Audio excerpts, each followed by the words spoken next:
My 11-year-old daughter stood in the freezing Atlanta rain for 5 hours because her own grandmother changed the locks. When my mother finally stepped onto the dry porch, she told me the family had decided I no longer lived there. I did not shout. I did not cry. I simply looked at her and said one word: understood. 3 days later, she received a letter that would cost her everything. Before I continue this story, let me know where you are watching from in the comments below. Hit like and subscribe if you have ever had to stand up to toxic family members who underestimated you. The air in the downtown Atlanta boardroom was perfectly climate controlled, but the tension was thick enough to cut with a knife. I stood at the head of the long mahogany table projecting a massive spreadsheet onto the glass wall. As a senior forensic accountant and wealth manager for one of the most ruthless financial firms in the Southeast, I was currently dissecting a corporate embezzlement scheme worth over $40 million. The men in expensive suits sitting around the table hung on my every word. They needed my expertise to save their company from federal ruin. I was completely in my element. I wore a simple charcoal blazer and kept my focus entirely on the numbers. This was the world where I held ultimate power, where my brain and my analytical skills commanded absolute respect. But none of that mattered when my cell phone began to vibrate violently against the polished wood of the podium. I usually ignore all calls during a presentation, but I saw my daughter's face flash on the screen. Zuri was 11 years old, and she knew better than to call me during my afternoon block, unless it was an absolute emergency. Zuri was a quiet, straight-A student who never asked for anything and always followed the rules. A heavy knot formed in my stomach. I held up one finger to the board of directors silencing the room and stepped toward the floor-to-ceiling windows overlooking the gray Atlanta skyline. I pressed the phone to my ear. What I heard on the other end made my blood run entirely cold. Zuri was sobbing. Not just crying, but gasping for air, her teeth chattering so violently I could hear the clicking over the phone line. She told me she was standing on the front porch of our house in Cascade Heights. The autumn rain was coming down in sheets, a freezing torrential downpour that had been hammering the city since noon. She had gotten off the school bus hours ago and walked up to the front door just like she did every single day, but when she put her key in the lock, it did not turn. She told me she had been standing outside for 5 straight hours. She had knocked. She had banged on the heavy oak door. She had rung the doorbell until her fingers were numb. She knew my mother Brenda was inside. She could see the lights on in the living room, and she could see shadows moving past the window curtains. But no one came to the door. No one answered. My baby girl was completely soaked to the bone, shivering in the brutal wind alone on the porch of the house where we lived. The sheer panic and rage that exploded in my chest was unlike anything I had ever experienced in my 34 years of life. The professional demeanor I had maintained all afternoon vanished in a split second. I did not offer a polite excuse to the executives staring at me. I did not ask to reschedule. I simply shut my laptop, slid it into my leather bag, and looked at the chief executive officer. I told him I had a family emergency and I was leaving. Before he could even formulate a response, I was already out the heavy glass doors and sprinting down the carpeted hallway. My heels dug into the floor as I rushed toward the elevators, hitting the call button repeatedly. My heart hammered against my ribs like a trapped bird. Every second that ticked by was another second my daughter was standing in the freezing rain while my own mother sat comfortably inside. The elevator ride down to the parking garage felt like an eternity. I kept Zuri on the phone, my voice steady and calm, trying to project a warmth and safety that I knew she desperately needed. I told her to wrap her arms around herself and step as far back against the brick wall as possible to avoid the wind. I told her Mommy was coming and that I would be there soon. I did not let her hear the tremor of absolute fury shaking my vocal cords. When the elevator doors finally slid open, I ran across the damp concrete of the parking structure. My older model Honda Accord sat in the corner looking incredibly out of place among the rows of luxury vehicles. I threw my bag onto the passenger seat, started the engine, and slammed my foot on the gas pedal. The tires screeched as I spiraled down the exit ramp, bursting out into the gloomy, storm-washed streets of downtown Atlanta. The rain was relentless, blinding the windshield and turning the roads into slick, hazardous traps. But I did not care.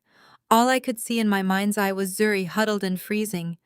All I could feel was the burning desire to get to her and the deeply unsettling realization that my family had finally crossed a line from which there would be no return. They had always been toxic, they had always been cruel, but leaving a child in the cold was a new level of depravity. I gripped the steering wheel so hard, my knuckles turned white, bracing myself for the war that was about to begin. I knew in my soul that this was the end of my silent endurance. The days of letting them walk all over me were officially over. The drive from downtown Atlanta to the historic neighborhoods of Cascade Heights usually takes about 30 minutes, but the brutal weather and rush-hour traffic turned the highway into a crawling nightmare. The rain lashed against my windshield wipers, beating a frantic rhythm that matched my racing heart. I kept my phone on the dashboard, hitting redial over and over again. I called my mother Brenda first. It went straight to voicemail. I called my older sister Keisha, straight to voicemail. I even called my brother-in-law Todd. The line rang twice before he manually sent me to voicemail. They were ignoring me on purpose. They were sitting inside that massive house, warm and dry, actively choosing to ignore my calls, while my daughter froze just a few feet away from them. Cascade Heights is a prestigious area known for its beautiful old homes and deep-rooted history. For my mother, living there was the ultimate symbol of having arrived. Brenda was 58 years old and completely obsessed with appearances, social standing, and the illusion of wealth. She spent her days attending luncheons and curating a fake persona for her friends, pretending she was the wealthy matriarch of a highly successful dynasty. In reality, she was drowning in her own vanity. But her pride and joy was not me, it was my sister Keisha. Keisha was 36, a master social climber who had achieved my mother's ultimate dream by marrying Todd. Todd was a 39-year-old white real estate developer who carried himself with an unbearable sense of entitlement. He walked into our family and immediately acted like he owned the place, treating everyone with a subtle, condescending smirk. To Brenda, Todd was the golden ticket. He represented proximity to upper-class white wealth, and she worshipped the ground he walked on. Between Todd and Keisha, they formed an arrogant trio that constantly fed off each other, reinforcing their delusional superiority. What my mother refused to see was that Todd was actually drowning in debt, leasing his luxury cars, and taking out massive loans just to maintain the illusion of success. And then there was me.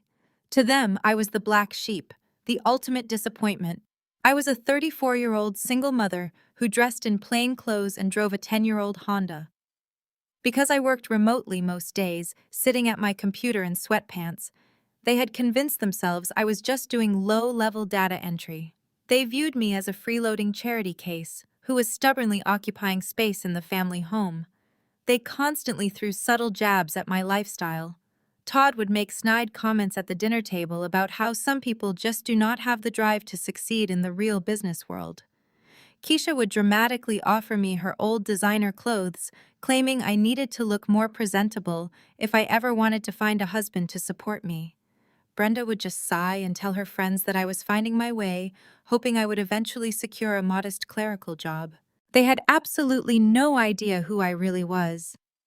They did not know that my plain clothes were a deliberate choice for comfort, because my actual work required intense intellectual focus. They did not know that I was a senior-level forensic accountant and wealth manager pulling in a massive salary. They did not know that I actively tracked international wire fraud and managed portfolios worth more than Todd's entire fake real estate firm combined. I kept my wealth entirely hidden. I lived quietly, saved aggressively, and invested brilliantly through anonymous limited liability companies. I never felt the need to brag or flash designer labels to prove my worth to people who only valued superficial things. But as I navigated the flooded streets of Atlanta, maneuvering my old Honda through the gridlock, the memories of their constant disrespect fueled a rising inferno of rage. I thought about the Thanksgiving dinners where Todd would openly mock my single motherhood while Brenda nodded in agreement. I thought about how Keisha would constantly complain that my presence in the house ruined the aesthetic she was trying to project to her wealthy friends. I had tolerated their insults for years, solely to keep the peace and to ensure Zuri had a stable environment with her extended family. I had swallowed my pride and let them think they were superior because exposing my true financial power would only invite their toxic greed into my peaceful life. But leaving an 11-year-old child locked out in a freezing rainstorm was not a snide comment at a dinner table. It was an act of profound cruelty. It was a declaration of war. I realized that my silence had empowered them to think they could treat my daughter as collateral damage in their twisted power games. The windshield wipers slapped back and forth violently as I finally turned onto the familiar tree-lined streets of Cascade Heights. The large manicured lawns and stately brick homes looked gray and forbidding in the storm. As I approached our address, I could see the silhouette of the massive house looming at the top of the driveway. The warm yellow glow of the interior lights spilled out from the large bay windows, mocking the miserable weather outside. I pulled my car aggressively into the driveway, ignoring the carefully placed landscaping borders. The tires crunched loudly against the wet gravel. I threw the car into park and killed the engine, not bothering to grab an umbrella. I unbuckled my seatbelt and kicked the door open, stepping directly into a massive puddle of freezing water. I did not feel the cold. I did not feel the rain soaking through my corporate blazer. All my focus, all my energy was locked onto the front porch, where the final thread of my family loyalty was about to be permanently severed. The time for hiding was over. The time for keeping the peace had officially ended. The heater in the old Honda roared to life, blasting dry, warm air through the vents. I reached over and adjusted the dials, aiming the maximum airflow directly at Zuri.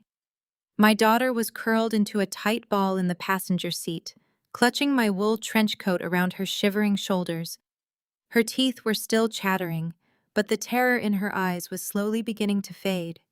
She looked at me, her voice barely a whisper above the sound of the rain lashing against the windshield. She asked me where we were going and if we were homeless now. I reached across the center console and grabbed her small, cold hand. I squeezed it firmly, projecting every ounce of certainty I possessed.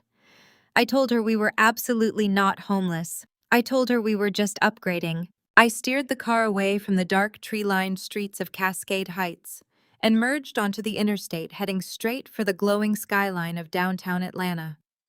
20 minutes later, I pulled up to the grand illuminated entrance of the Ritz-Carlton. The uniformed valet stepped out into the pouring rain, opening my door with a large golf umbrella. He cast a brief, confused glance at my 10-year-old vehicle, but his professional training kept his face perfectly neutral. I handed him the keys and guided Zuri through the revolving glass doors into the breathtaking warmth of the main lobby. The contrast was jarring. We were standing on imported marble floors surrounded by crystal chandeliers and massive floral arrangements, soaking wet and leaving muddy footprints behind us. The front desk clerk, a polished young man in a sharp suit, looked up. His eyes quickly swept over my damp plain clothes and my shivering child.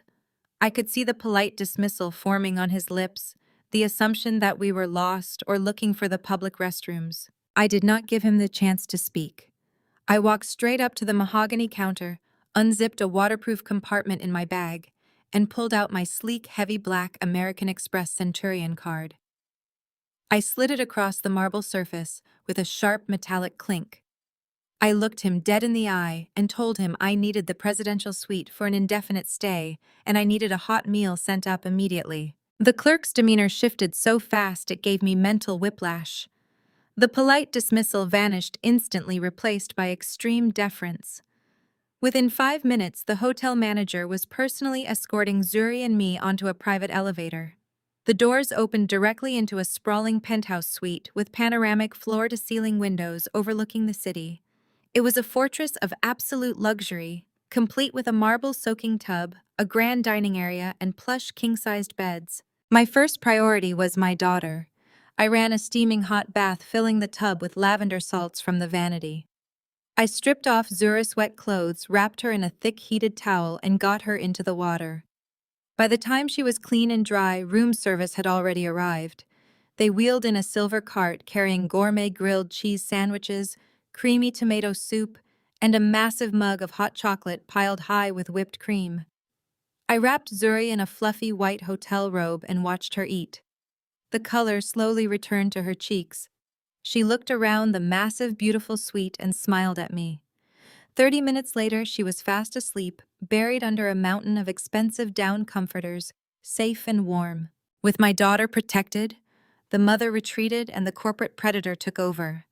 I took a quick, scalding shower, changed into dry clothes, and poured myself a glass of sparkling water. I walked over to the massive window, looking out over the glittering lights of Atlanta. Then I pulled my encrypted work laptop from my bag and sat down at the heavy oak desk. It was time to go to work. I booted up the machine and bypassed the dual authentication security protocols, logging directly into my private wealth management network. I opened the master file for Vanguard Holdings Limited Liability Company. This was the entity I had built from the ground up over the past decade. It was a fortress of secure investments, holding the massive wealth I had accumulated as a top-tier forensic accountant and corporate asset manager. No one in my family knew about Vanguard. To them, I was just a tired single mother doing low-level data entry. They had no idea I controlled portfolios worth tens of millions of dollars. I clicked on the subfolder labeled Cascade Heights and pulled up the official property deed. I stared at the digital document, letting a cold smile touch my lips. 5 years ago, Brenda had been drowning in secret gambling debts. She was desperately trying to maintain her fake aristocratic lifestyle and had recklessly taken out a second mortgage with predatory lenders. She defaulted. The bank was exactly 3 days away from seizing the property and throwing her out onto the street. I stepped in anonymously. I used Vanguard Holdings to purchase the distressed debt and buy the house in cash outright. I saved her from utter ruin. Brenda never read the fine print. She was too arrogant and too legally illiterate to understand the paperwork the lawyers had mailed to her. She simply assumed she got lucky with a corporate restructuring program. She never once suspected that the daughter she relentlessly mocked, the daughter she treated like a freeloading parasite, was actually her landlord. Legally, I was the sole owner of the property. Brenda, Todd, and Keisha were nothing more than squatters living in my house. And tonight they had locked my child out in the freezing rain to assert dominance over a kingdom they did not even own. I closed the deed and opened my financial tracking software. Todd was a flashy real estate developer, but his public persona was a complete fabrication. He was buried in debt, leasing his luxury cars and scrambling for cash.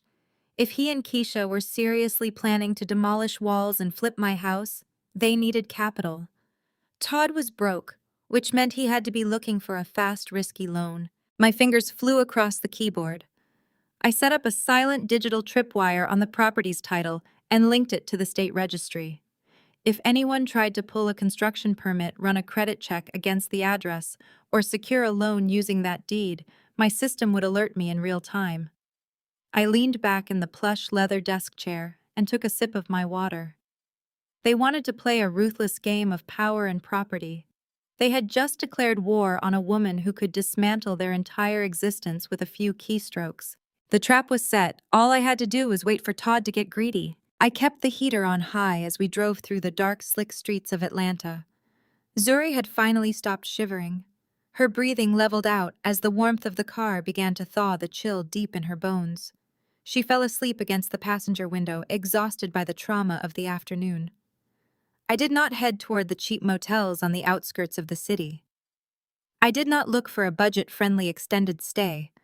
I merged onto the highway and pointed my Honda directly toward downtown. 20 minutes later, I pulled into the brightly lit valet circle of the Ritz-Carlton. The uniformed valet stepped forward, opening my door with a polished smile. He briefly glanced at my 10-year-old car, but his professional demeanor never wavered. I unbuckled Zuri, lifting my sleeping daughter into my arms, and handed the valet my keys. Inside the lobby was a sanctuary of marble and warm golden light, a stark contrast to the miserable storm raging outside. I walked straight to the front desk. The concierge offered a sympathetic smile as she took in my damp clothes and the sleeping child in my arms. "I need a suite." I told her, my voice steady and clear. "The presidential suite, if it is available, and I need it for the next 2 weeks." She blinked in surprise, her fingers hovering over her keyboard. "That suite is available, madam, but I should inform you the rate is substantial." I did not blink. I shifted Zuri slightly and pulled my wallet from my damp coat pocket. I slid a heavy, solid black American Express card across the polished granite counter. The concierge looked at the heavy metal card, then back up at me, her entire posture shifting into immediate deference. "Right away, Ms. Wilson," she said, typing rapidly into her system. "We will have your luggage brought up immediately, and I will send a complimentary pot of hot chocolate to the room for your daughter." 10 minutes later, Zuri was wrapped in a thick, monogrammed robe sitting on a plush velvet sofa, eating warm chocolate chip cookies from a silver tray. The presidential suite was massive, featuring panoramic views of the city, a marble soaking tub, and a private dining area. It was the exact kind of luxury my mother Brenda spent her entire life pretending she could afford. I drew a hot bath for Zuri, washed the freezing mud from her hair, and tucked her into a king-sized bed with down pillows. I sat on the edge of the mattress, stroking her hair until her breathing deepened into a heavy, peaceful sleep. I promised her she would never feel the cold like that again. And I meant it. Once she was completely asleep, I walked into the suite's private study and closed the solid oak door. The room was silent save for the faint sound of the storm hitting the glass. I pulled my laptop from my bag, powered it on, and logged into my encrypted server. I bypassed the standard firewalls and accessed the private network of Vanguard Holdings Limited Liability Company. This was my firm. The wealth management company I had built from the ground up entirely in secret. I navigated to the real estate portfolio section and pulled up the property records for the house in Cascade Heights.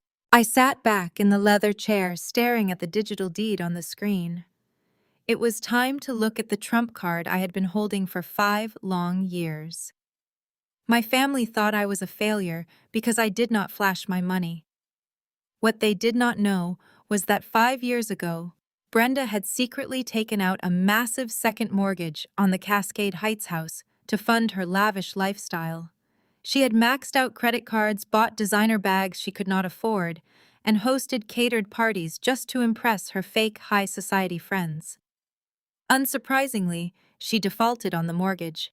The bank had quietly initiated foreclosure proceedings. My mother was weeks away from being thrown out onto the street and publicly humiliated in front of the entire neighborhood. She never told me or Keisha. She was too proud. But as a forensic accountant, I caught the irregularity while helping her with her taxes.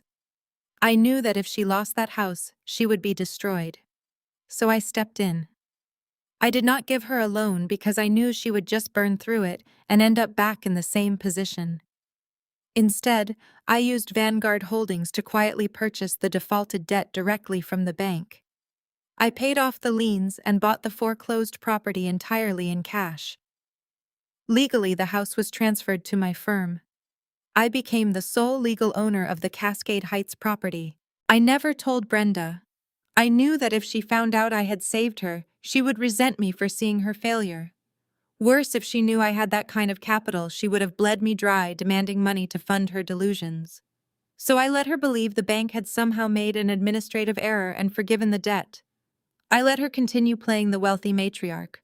I let her think she was letting me live in her house when in reality, I was allowing her to squat in mine. I paid the property taxes every year through the firm. I paid the insurance. I silently kept a roof over all our heads while they called me a freeloader. Now I looked at the digital deed glowing on my laptop screen. The name Vanguard Holdings was clearly listed as the sole proprietor. Brenda had absolutely zero legal claim to that property. She did not own a single brick. And because she did not own it, she had zero legal authority to authorize any renovations, changes, or sales. My eyes narrowed as I thought about Todd tossing Zuri's clothes into the mud. Todd genuinely believed he was a real estate mastermind, stepping in to flip his mother-in-law's house for a massive profit. He was planning to tear down walls and remodel a property he had absolutely no rights to. I opened a new tab and accessed the state property registry. If Todd was planning a massive flip, he needed funding. He was completely over-leveraged on his own failed projects, which meant he had to be seeking outside capital. I initiated a deep dive into his current financial filings, running his name against regional hard money lenders. Hard money loans are high-interest, fast cash loans used by flippers. They require absolute proof of ownership and authorization from the deed holder to use the property as collateral. I set my tracking algorithms to flag any activity related to the Cascade Heights address. I knew what Todd was doing. He was arrogant, but he was not a ghost. He left digital footprints everywhere. I closed my laptop and looked out at the city lights. Todd had just locked my child in the rain to protect a house he did not own. Now I was going to let him dig his own financial grave, and I was going to gladly hand him the shovel. The next morning, sunlight streamed through the sheer curtains of the presidential suite, painting the room in a warm golden glow. I woke up feeling completely rested for the first time in years. Zuri was already awake, sitting cross-legged at the massive mahogany dining table wearing her oversized, fluffy hotel robe. She was happily digging into a silver platter of Belgian waffles and fresh strawberries that room service had brought up. Seeing her safe and smiling erased the last traces of fear from her small face. I poured myself a cup of dark roast coffee from the sweet espresso machine and picked up my phone. The screen lit up with 3 missed calls from unknown numbers and 1 glaring text message from Todd. I opened the message and read the words twice to ensure my eyes were not deceiving me. The text stated that he had thrown the rest of my cheap crap into a dumpster. He explicitly warned me to never step foot on his property again, threatening to involve the police and have me arrested for trespassing if I dared to return. He ended the vicious message by telling me to enjoy living in my car. He actually thought he had won. He genuinely believed he was holding all the cards and that I was completely at his mercy. I took a slow sip of my coffee, feeling a dangerous cold smile spread across my face. Todd had officially crossed the line from being an arrogant relative to an active threat against my well-being. I no longer had a single reservation about completely destroying his life. I set my coffee mug down on the heavy oak desk and opened my encrypted laptop. The digital tripwire I had established the night before was already flashing a bright red alert in the corner of my screen. Someone had initiated a hard financial inquiry on the Cascade Heights property deed. I ran my fingers over the keyboard, launching my specialized forensic accounting software. This was the exact same proprietary system I used to track international money laundering schemes for my high-net-worth corporate clients. Piercing through standard domestic financial encryption was absolute child's play for me. I traced the origin of the digital inquiry. The data packets led straight to a predatory private lending firm based out of Miami. They specialized exclusively in hard money loans. These were fast, high-interest cash advances, primarily utilized by desperate real estate flippers who lacked the credit or collateral to secure traditional bank funding. I dug deeper into their secure server, intercepting the pending loan application file before it even reached their underwriting department. Todd was listed as the primary applicant. He was actively attempting to borrow $500,000 against the Cascade Heights house. His application claimed the funds were required for immediate luxury renovations, intending to flip the property for double its current market value within 6 months. But hard money lenders required ironclad collateral. They demanded absolute proof of ownership and a signed legal authorization from the primary deed holder to leverage the physical property. I pulled up the digitized loan documents Todd had submitted late the previous night. There, staring back at me on the high-resolution screen, was the official collateral authorization form. And at the bottom of the final page was my mother Brenda's signature, or at least it was a very poor attempt at replicating it. I zoomed in on the digital signature, analyzing the erratic pen strokes and uneven pressure points. It was completely forged. Todd had clearly traced Brenda's old signature from a previous document and hastily copied it onto the loan application. He was using his own mother-in-law as a disposable financial shield. He was leveraging a house she did not own, using a signature she had never authorized to secure $500,000 from ruthless private lenders. The absolute stupidity of his plan was almost insulting to my intelligence. If Brenda actually owned the house, Todd would simply be committing standard domestic fraud against his own family member. But because Vanguard Holdings was the sole legal proprietor of the estate, Todd was doing something infinitely worse. He was attempting to defraud a major financial institution by pledging a corporate asset he had absolutely zero legal rights to. This was no longer a petty family dispute over living arrangements and bruised egos. This was a textbook federal offense.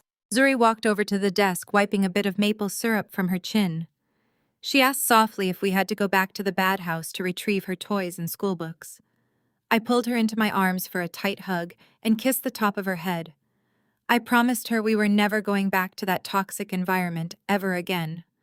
I told her I would buy her brand new toys and whatever else she wanted today, and instructed her to get dressed for a major shopping trip. I needed her happy and distracted in the other room so I could focus entirely on tightening the digital noose around Todd's neck. Once Zuri went into the master bedroom to change clothes, I turned my attention back to the glowing laptop screen. I had the absolute power to stop the loan process right then and there.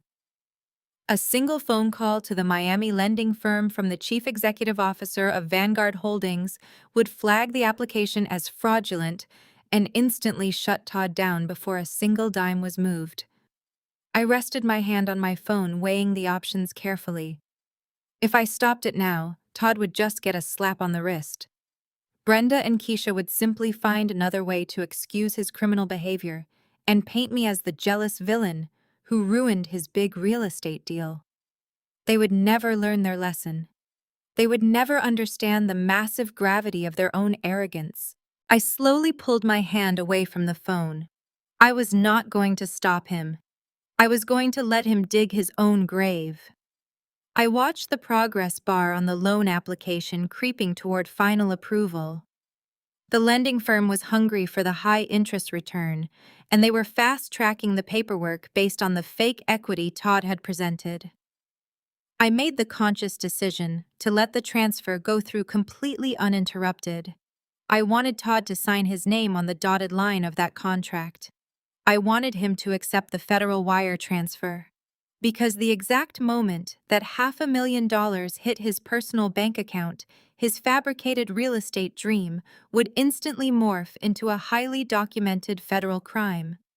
Wire fraud carried mandatory prison sentences, and I had every single digital receipt. I spent the rest of the morning monitoring the digital traffic while getting ready for the day. Around noon, the final alert flashed across my screen. The Miami firm had officially approved the loan. I watched the routing numbers light up on my tracking software. I traced the federal wire transfer as $500,000 moved from the Florida institution directly into Todd's private business checking account in Georgia. The trap snapped shut. The money had landed. The felony was complete. Todd could not contain himself. He lacked the discipline of true wealth. Within an hour of the funds clearing, he immediately began bleeding capital. I tapped into the city's municipal permit database and watched as 3 new commercial dumpster permits were filed for the Cascade Heights address. He was already paying contractors. He was moving with reckless speed, desperate to tear the house apart and force the flip before his massive interest payments kicked in. My phone buzzed on the desk. It was a message from Keisha. She could never resist kicking someone when she thought they were down. She boasted that Todd had just secured massive funding and that they were starting demolition tomorrow. She told me that if I had not been such a bitter, ungrateful parasite, I might have gotten a tiny cut of the profits. She ended the text by telling me to enjoy the homeless shelter. I did not reply. I took a screenshot of the message and added it to my growing encrypted dossier. Keisha had just provided written proof that she was entirely complicit in the illegal seizure and planned destruction of my corporate property. I compiled every single piece of evidence. The forged loan application, The digital IP logs proving Todd signed the documents, the wire transfer receipts, the text messages from both Todd and Keisha proving their malicious intent. I bundled the entire package into a secure digital file. It was a masterpiece of forensic accounting, a neat little bow tying Todd directly to a federal penitentiary. I was not going to simply hand it over to the police. That was too clean, too quiet. I wanted them to feel the exact same public humiliation they had tried to inflict on me and my daughter. I wanted Brenda to watch her precious fake empire crumble in broad daylight. Tomorrow, Todd was bringing in the demolition crews. He was going to stand on the front lawn playing the big shot developer for all the neighbors to see. That was exactly where I was going to execute the final blow. I closed my laptop and grabbed my coat. Tomorrow, the execution would begin. The morning sun had barely crested the horizon when I settled back in front of my laptop. While Zuri slept peacefully in the next room wrapped in hotel luxury, I was wide awake diving into the financial wreckage Todd was leaving in his wake. The initial $500,000 wire transfer had settled into his primary business account the previous afternoon, but it did not sit there for long. Todd had filed for construction permits and rented a few dumpsters to create the illusion of a massive renovation project. It was a cheap theatrical set designed to keep Keisha and Brenda happy and to appease any casual drive-by inspection from the hard money lenders. But as a forensic accountant, I did not look at dumpsters parked on a lawn. I looked at the money, and the money told a completely different story. I activated a deep trace algorithm linking his business routing number to the outgoing wire transfers he had initiated over the last 12 hours. The numbers populated on my screen in real time, flowing through the digital ledger like blood from an open wound. He was not hiring framing crews. He was not buying lumber or high-end kitchen appliances.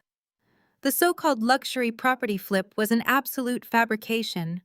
It was a desperate scam to secure liquid cash. The first outgoing transfer was a massive wire for exactly $300,000. I ran the destination account through Vanguard Holdings' proprietary databases, bypassing standard encryption, to reveal the holding company on the receiving end. It was a shell corporation registered in Delaware, but the routing history connected straight back to a syndicate of unregulated private lenders in Las Vegas. Todd was not just broke. He was in deep with dangerous people. He had been borrowing massive amounts of unsecured capital to fund his flashy real estate developer persona, and the bill had finally come due.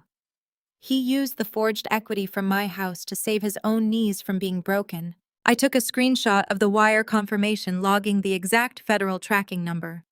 That single transaction proved entirely that the loan application was fraudulent in its stated intent. But Todd was not finished. 2 hours after paying off his shadow investors, he authorized a direct electronic draft for $100,000 to a luxury auto dealership in Buckhead. I cross-referenced the transaction with the dealership's public inventory registry.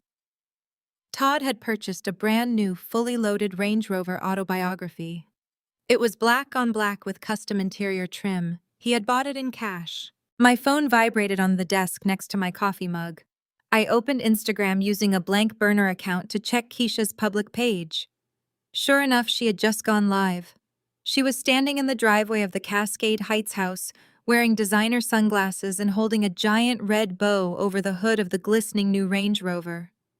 She was practically screaming into her phone camera, bragging to her thousands of followers about how her incredible husband was pampering her because their new real estate venture was already paying off. She posed against the hood, thanking Todd for treating her like a queen, while subtly shading people who lacked the hustle and grind to succeed in business. She meant me.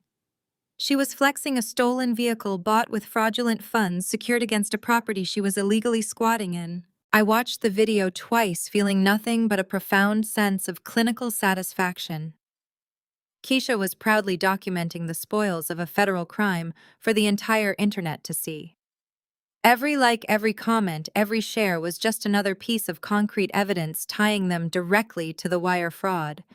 I used screen capture software to download the live video, saving it directly into the encrypted folder labeled Vanguard vs. Todd. That left exactly $100,000 remaining from the original loan. I tracked the subsequent rapid-fire charges. Todd was swiping his newly replenished business debit card with reckless abandon. $15,000 at a high-end jeweler in Lenox Square for a matching set of diamond watches. $8,000 at a designer boutique to upgrade Brenda's wardrobe. $3,000 for an exclusive VIP table at a downtown nightclub where he was undoubtedly popping champagne to celebrate his genius real estate maneuver. He was blowing through the cash like a man who had just won the lottery, completely oblivious to the fact that he was spending stolen federal funds. The absolute arrogance of it was staggering. He had forged his mother-in-law's signature to leverage a house he did not own, and rather than even attempting to make the fake flip look legitimate, he was funding a massive spending spree to maintain his fake aristocratic lifestyle. I organized the financial trace into a comprehensive timeline. My software generated a visual map of the stolen funds, detailing the exact minute the money left the Miami lenders and tracking every subsequent purchase down to the cent. The documentation was flawless. I had the forged authorization forms, the IP addresses linking the application to Todd's home network, the wire receipts, the Las Vegas debt payoffs, and the luxury retail transactions. This was no longer just a forensic accounting exercise. It was a weapon of mass destruction perfectly calibrated to obliterate their entire reality. If I handed this dossier to the hard money lenders in Miami, they would instantly trigger the fraud clause in their contract. They would seize the Range Rover Freeze, Todd's remaining bank accounts, and file federal charges for wire fraud. The FBI would have Todd in handcuffs before the end of the week. But I was not going to let law enforcement have all the fun. I wanted to look them in the eye when the walls came crashing down. I wanted Brenda to see the exact moment her golden son-in-law was exposed as a desperate criminal. I wanted Keisha to realize that the designer bags and luxury cars were bought with a prison sentence. And I wanted them to know that the daughter they threw out into the freezing rain was the one holding the remote control to their demolition. I closed the tracking software and disconnected from the encrypted network. I closed my laptop with a sharp, satisfying click. The evidence was secured. The trap was sprung. Todd had spent the money and signed his own death warrant. I walked into the master bedroom where Zuri was finally waking up, stretching her arms and yawning. I sat on the edge of the bed and smiled at her. I told her to get dressed because we had a busy day ahead of us. We were going to go shopping, buy her those new toys, and then we were going to take a little ride back to Cascade Heights. It was time to show the family exactly who owned the kingdom. My phone shattered the quiet resolve of the room before Zuri even had the chance to pull on her shoes. The caller ID flashed my mother's face. I stared at the screen for a long moment, letting it ring 3 times before finally pressing accept. I brought the device to my ear, maintaining a steady, measured breath. Brenda did not bother with a greeting. Her voice flooded the receiver, dripping with a sickening blend of forced pity and matriarchal condescension. She immediately launched into a grand monologue about how incredibly blessed our family was today. She went on and on about Todd's absolute brilliance in securing such massive funding overnight, and how Keisha was practically crying tears of joy over her brand new luxury car. Brenda spoke about them as if they were royalty, and I was the disgraced peasant who had been rightly banished from the village walls. Then came the pivot. Her tone shifted into what she clearly believed was motherly grace. She told me she had spent the entire morning advocating on my behalf. She claimed she had practically begged Todd to show me a sliver of mercy because despite my jealous outbursts and ungrateful attitude, I was still her flesh and blood, and she could not bear the thought of her granddaughter sleeping in a homeless shelter. I stood completely still, looking out the window of the presidential suite at the sprawling city skyline below. I prompted her to continue, keeping my voice entirely devoid of emotion. Brenda audibly sighed, taking my silence as submission. She laid out the terms of her grand compromise. Todd was willing to let Zuri and me return to the Cascade Heights property, but under strict new conditions. We would not be allowed upstairs. We would be restricted to the unfinished basement. It was a raw concrete space with exposed pipes, zero insulation, and a lingering dampness that chilled you to the bone. That was where she expected her granddaughter to sleep. But that was not the end of the humiliation. In exchange for this miserable concrete floor, Brenda stated I would need to earn my keep. Todd was throwing a massive renovation party on the front lawn tomorrow to celebrate his flip and show off his new wealth to his developer friends.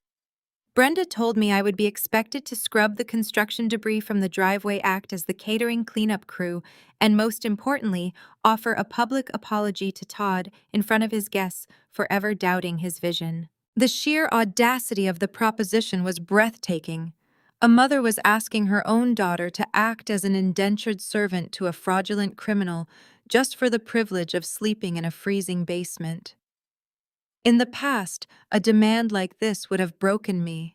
I would have screamed or cried or begged for her to see reason. I would have tried to appeal to her maternal instincts.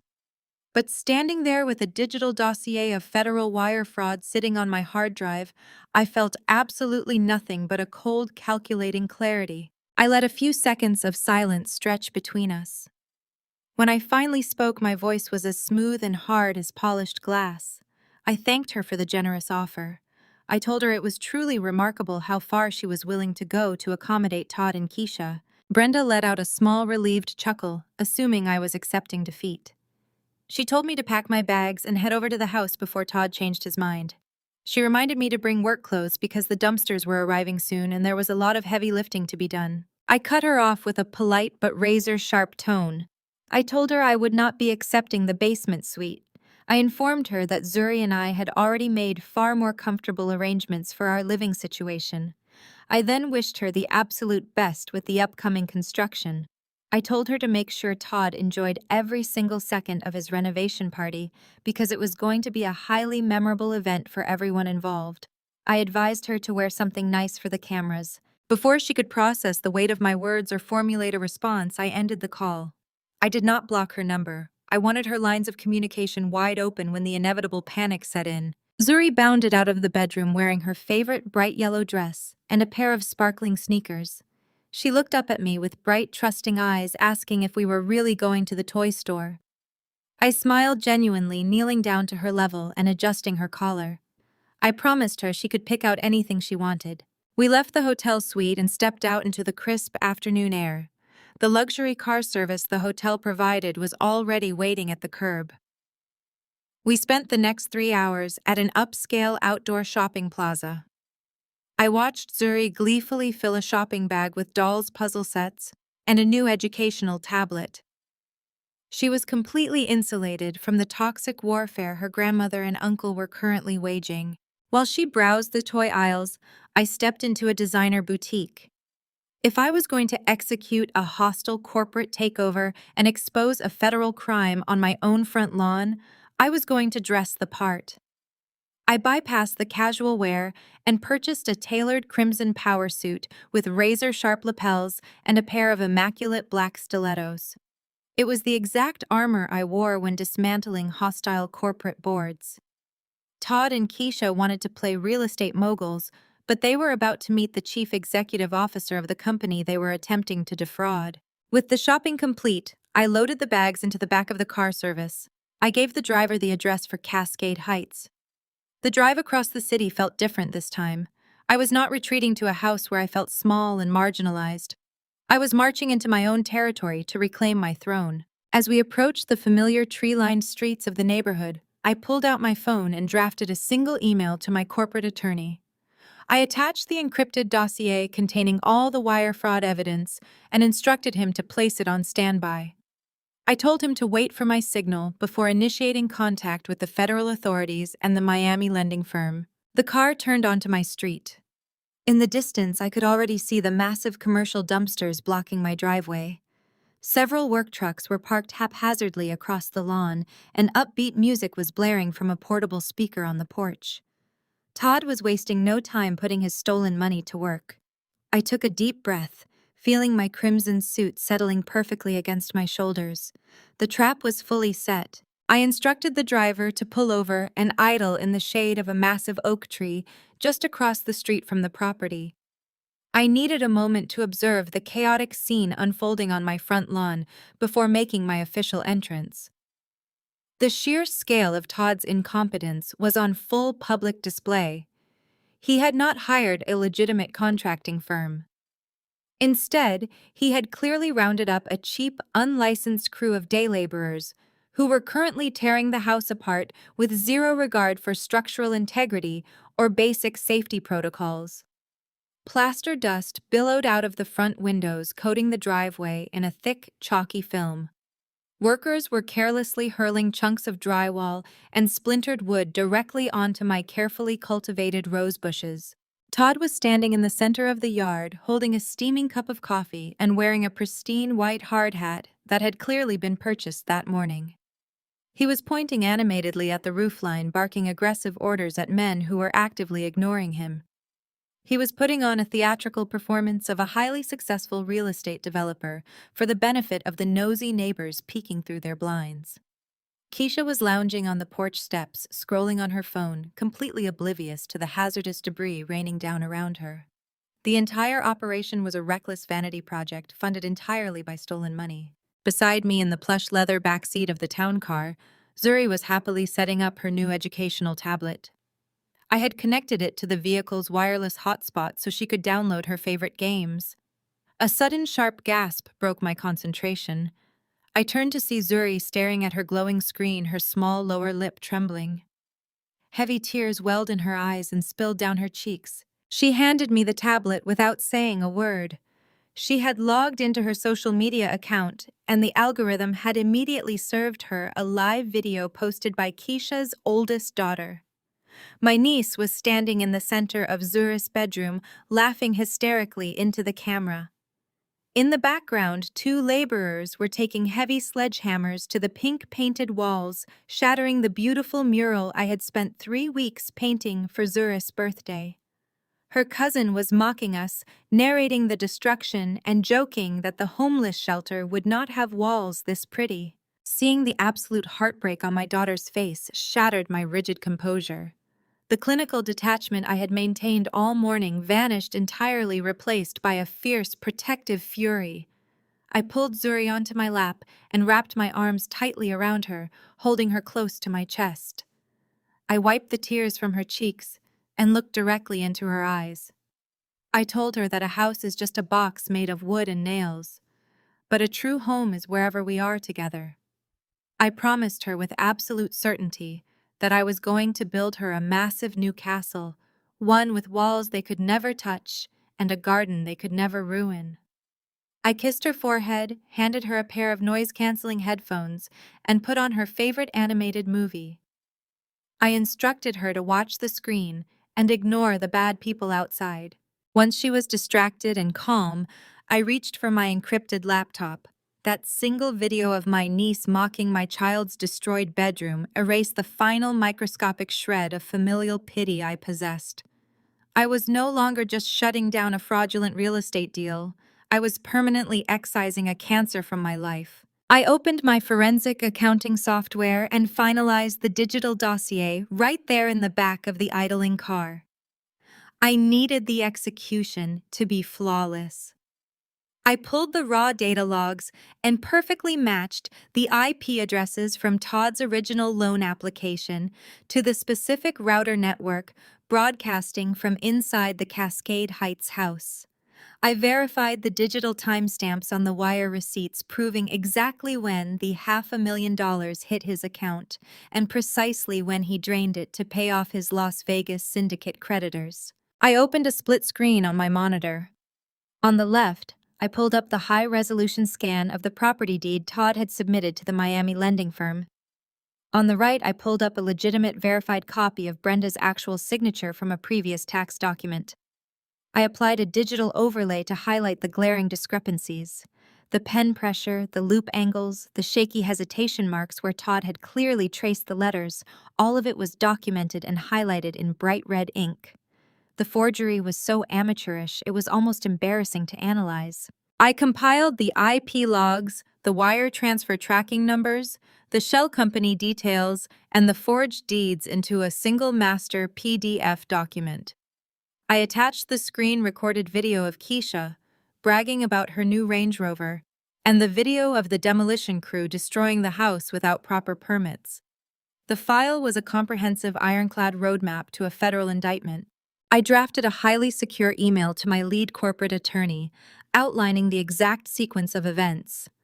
I attached the finalized dossier and typed out a set of strict, explicit instructions. He was to place the file on standby and wait for my direct verbal authorization.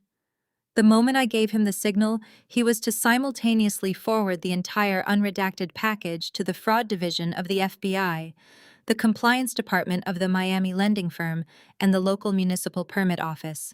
I hit send and watched the progress bar confirm the encrypted transmission. The weapon was loaded and handed to the executioner. I closed the laptop, sliding it back into my leather briefcase.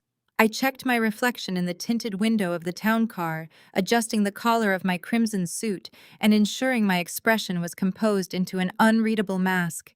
The cheap demolition crew was still smashing drywall, and Todd was still posing for the neighborhood.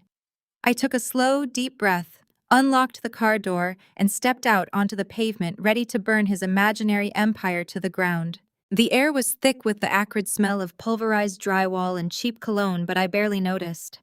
I did not immediately march up the driveway to interrupt his pathetic performance. A true professional never enters a boardroom or a battlefield without their physical exhibits perfectly aligned. I rested my leather briefcase on the gleaming hood of the town car and snapped the brass clasps open.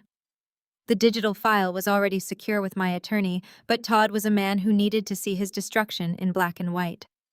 I had spent the early morning hours at the hotel business center printing the exact documentation required to build his legal coffin. I pulled out a thick premium stock envelope and began meticulously organizing the arsenal. My first exhibit was the absolute foundation of his ruin, the Cascade Heights chain of title. I ran my manicured fingernail down the heavy parchment verifying the county seals and the time-stamped transfer dates. Todd had built his entire $500,000 scam on the arrogant assumption that Brenda was the sole proprietor of the estate. If he had possessed even a fraction of the business acumen he constantly bragged about, he would have spent $30 to pull the public property records. Those records painted a remarkably clear picture. Brenda had not held a shred of legal claim to the house for exactly half a decade. 5 years ago, when Brenda was drowning in credit card debt and facing imminent foreclosure, I had quietly stepped in. I paid off the bank, cleared the aggressive liens, and transferred the property deed entirely into the name of Vanguard Holdings, my primary corporate entity. I had allowed her to continue living there rent-free out of a misplaced sense of familial duty. She was nothing more than a guest residing in a corporate asset. Todd had pledged a house he did not own, using a woman who possessed zero equity. He had handed a ruthless hard money lender a worthless piece of paper. I slipped the deed behind a heavy plastic tab and moved to the next phase of the execution, the criminal statutes. I uncapped a crimson fountain pen and began circling the specific federal laws Todd had so brazenly violated on the printed copies of his loan application. I wrote the statutes clearly in the margins, ensuring the responding federal agents would not have to do any heavy lifting. First was Title 18 of the United States Code Section 1344, bank fraud. By knowingly executing a scheme to obtain funds under the false pretense of collateral, Todd had triggered a federal statute that carried a maximum penalty of 30 years in prison and a $1 million fine. I drew a neat, unforgiving red circle around the loan origination amount. Next, I highlighted Title 18, Section 1343, wire fraud. The exact moment he authorized the Miami lending firm to transmit the $500,000 across state lines into his Georgia business account, he committed a separate, distinct felony. Every single time he swiped that debit card at the auto dealership, the jewelry store, and the nightclub, he compounded the charges. I attached the itemized ledger of his morning spending spree, proving the funds were entirely diverted from their stated commercial purpose. Finally, I placed a bright red asterisk next to the forged signature at the bottom of the collateral authorization form. Title 18, Section 1028. A aggravated identity theft. He had knowingly transferred and used the identification of another person, his own mother-in-law, to commit a felony violation. That specific charge carried a mandatory minimum sentence of 2 years, which by federal law had to be served consecutively to any other sentences imposed. I was not just a disgruntled sister-in-law throwing a tantrum on a suburban lawn. I was a high-powered forensic accountant who specialized in dismantling multi-million-dollar corporate fraud rings. Todd was a desperate amateur playing a dangerous game in a league he could not even begin to comprehend. He had left a digital footprint so massive and so incredibly sloppy that a first-year accounting student could have tracked it. He used his home IP address to submit the application. He used his primary business account to receive the illicit funds. He registered the new Range Rover in his own name. He had operated with the reckless impunity of a man who believed the rules simply did not apply to him because he was dealing with family. I arranged the metadata reports behind the highlighted statutes. The packet contained the exact geolocation tags of the device used to forge the signature, aligning perfectly with the coordinates of the Cascade Heights living room. It held the timestamps proving the fraudulent signature was applied while Brenda was asleep. The precision of the documentation was absolute. It left zero room for interpretation, zero room for a plea deal, and zero room for mercy. It was an airtight, airless coffin. I slid the thick stack of papers into a sleek black presentation folder, stamping it with the Vanguard Holdings corporate seal. The tactile sensation of the heavy folder in my hands was profoundly satisfying. This was not an emotional argument. It was a mathematical certainty. I looked up from the hood of the car. Todd was still standing near the front porch, barking orders at a laborer who was dragging a perfectly good chandelier toward the dumpster. Keisha was still adjusting her hair in the reflection of her stolen luxury SUV. They were entirely consumed by their own vanity, blissfully unaware that the ground beneath their feet had already disintegrated. I picked up the black folder, closed my briefcase, and signaled for the driver to wait. I smoothed the lapels of my crimson suit and began the slow, deliberate walk up the driveway. The demolition of my house was about to stop, but the demolition of Todd was just beginning. I bypassed Todd completely. He opened his mouth to shout a demand, his face flushing with arrogant indignation, but I did not even grant him the courtesy of eye contact. I walked directly up to the foreman of the unlicensed crew, a burly man who was currently instructing a laborer to tear into the porch railing. I held up a laminated copy of the Vanguard Holdings property deed alongside a pre-drafted cease and desist order. I informed him in a voice that cut through the noise of the power tools that he was currently trespassing on corporate property and actively destroying assets belonging to a holding company. I told him that if his crew did not drop their tools and vacate the premises within 60 seconds, I would hold him personally liable for $500,000 in property damage. The foreman took one look at the legal documents and another look at my crimson power suit. He did not ask questions. He blew a sharp whistle and yelled for his crew to pack it up. Todd erupted. He charged toward me, waving his arms and screaming that he was the owner, that he had secured the funding, and that I was a jealous lunatic trying to ruin his business. Keisha was right behind him, filming the encounter on her phone and shouting about how I was harassing them. I turned to Todd, tapping the sleek black presentation folder against my palm. I told him he had exactly 2 hours to enjoy his brand new Range Rover before the federal government came to collect it. I left him standing in a cloud of plaster dust, sputtering threats as the demolition crew hastily threw their tools into the back of their trucks. I walked back to the town car, slid into the leather seat next to Zuri, and instructed the driver to take us straight to the downtown federal building. Special Agent Marcus Vance was not a man who took walk-in appointments. He was a senior investigator for the FBI White-Collar Crime Division, and he commanded a task force dedicated exclusively to dismantling multi-million-dollar corporate fraud syndicates. He was also one of my oldest and most lucrative corporate clients. For the past 6 years, my forensic accounting firm had served as an independent contractor for his task force. I had personally untangled offshore shell companies and traced laundered funds that had led to the convictions of corrupt hedge fund managers and embezzling state politicians. Marcus knew my work. He knew that when I presented a financial audit, it was bulletproof. I bypassed the standard visitor security screening using my federal contractor clearance badge. I guided Zuri into the field office break room, setting her up at a quiet table with a juice box and her animated movie.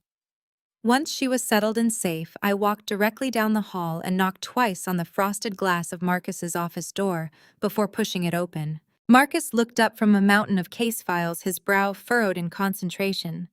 When he saw me, his stern expression instantly dissolved into a warm, familiar smile. He stood up, extending a hand and asking what brought his favorite forensic auditor to the federal building on a Thursday afternoon. I did not return the smile. I walked over to his heavy oak desk and placed the black Vanguard Holdings folder squarely in the center of his blotter. I placed the encrypted silver flash drive right on top of it. I told him I had brought him a gift. I explained that it was a pre-packaged slam-dunk federal wire fraud case wrapped in a bow. I admitted that it was a highly personal matter, but assured him the documentation was as clinical and precise as any corporate audit I had ever delivered. Marcus recognized the shift in my tone immediately. The friendly banter vanished entirely, replaced by the sharp, focused intensity of a seasoned federal agent. He sat back down, gesturing for me to take the chair opposite him. He plugged the silver flash drive into his secured terminal and opened the master PDF document. I sat in absolute silence, watching his eyes track back and forth across the screen. I did not need to narrate the evidence. The paper trail spoke for itself. He scrolled through the Vanguard Holdings property deed, confirming that Brenda had zero equity to leverage. He reviewed the forged signature on the collateral authorization forms, comparing the digital overlays that highlighted the traced pen strokes. He clicked through the IP metadata logs, perfectly linking the fraudulent application submission directly to the router inside the Cascade Heights property. Then he opened the financial ledger. I watched his jaw tighten as he traced the $500,000 wire transfer from the Miami lending firm straight into Todd's personal business account. He saw the immediate diversion of funds, the massive outgoing wire to the Las Vegas shadow syndicate to pay off unsecured debt, the six-figure cashier's check drafted for the luxury auto dealership in Buckhead, the reckless debit card swipes at the high-end jewelers and downtown nightclubs. Marcus leaned back in his leather chair, exhaling a long, slow breath. He ran a hand over his face, shaking his head in absolute disbelief at the sheer magnitude of Todd's stupidity. He looked across the desk and told me that in his 20 years of investigating financial crimes, he had never seen a suspect leave a digital footprint this massive. Todd had committed textbook bank fraud, wire fraud, and aggravated identity theft, all while documenting the spoils of his crimes on a public social media account. It was not just a solid case, it was a prosecutor's dream. Marcus did not hesitate. He picked up his desk phone and dialed a direct extension. He asked to be connected immediately to the duty prosecutor at the United States Attorney's Office. While the call connected, he looked at me and confirmed that the evidence was overwhelming. The risk of Todd liquidating the remaining stolen funds or attempting to flee the jurisdiction was too high to delay. I sat perfectly still, listening as Marcus briefed the federal prosecutor. He rattled off the specific statutes I had highlighted, detailing the forged deed, the interstate wire transfers, and the illegal purchase of the luxury vehicle. He requested immediate, expedited arrest warrants for Todd and Keisha, citing the ironclad digital paper trail and the flight risk associated with the depleted funds. He also requested an emergency asset freeze on Todd's business accounts and a seizure warrant for the Range Rover. The conversation was brief and ruthlessly efficient. Marcus hung up the phone and turned his monitor toward me. He hit a few keys, initiating the formal intake process for the evidence. He looked me in the eye and delivered the exact words I had been waiting to hear. The U.S. attorney had approved the warrants. The asset freeze was being transmitted to the banking institutions immediately. A tactical field team was being assembled to execute the arrests. The wheels of justice were officially in motion. Todd and Keisha thought they had successfully stolen $500,000 and banished me to the freezing rain. They thought they had secured a life of untouchable luxury. But as I stood up from Marcus's desk and shook his hand, I knew their fake empire had exactly a few hours left before it imploded. I thanked Marcus for his swift action and walked out of the office to collect my daughter. It was time to go watch the fireworks. The drive from the federal building back to the hotel was cloaked in a profound, heavy silence. For the first time in days, my mind was completely still. The frantic calculations, the desperate scramble for evidence, and the suffocating weight of my family's betrayal had all evaporated. They were replaced by the cold, mechanical certainty of a ticking clock. The United States government was now moving against Todd and Keisha, and there was absolutely nothing on earth that could stop it. When we returned to the penthouse suite, Zuri immediately curled up on the plush velvet sofa with her new toys, happily lost in her own world. I walked over to the floor-to-ceiling windows and opened my phone. I did not need to guess what my sister was doing.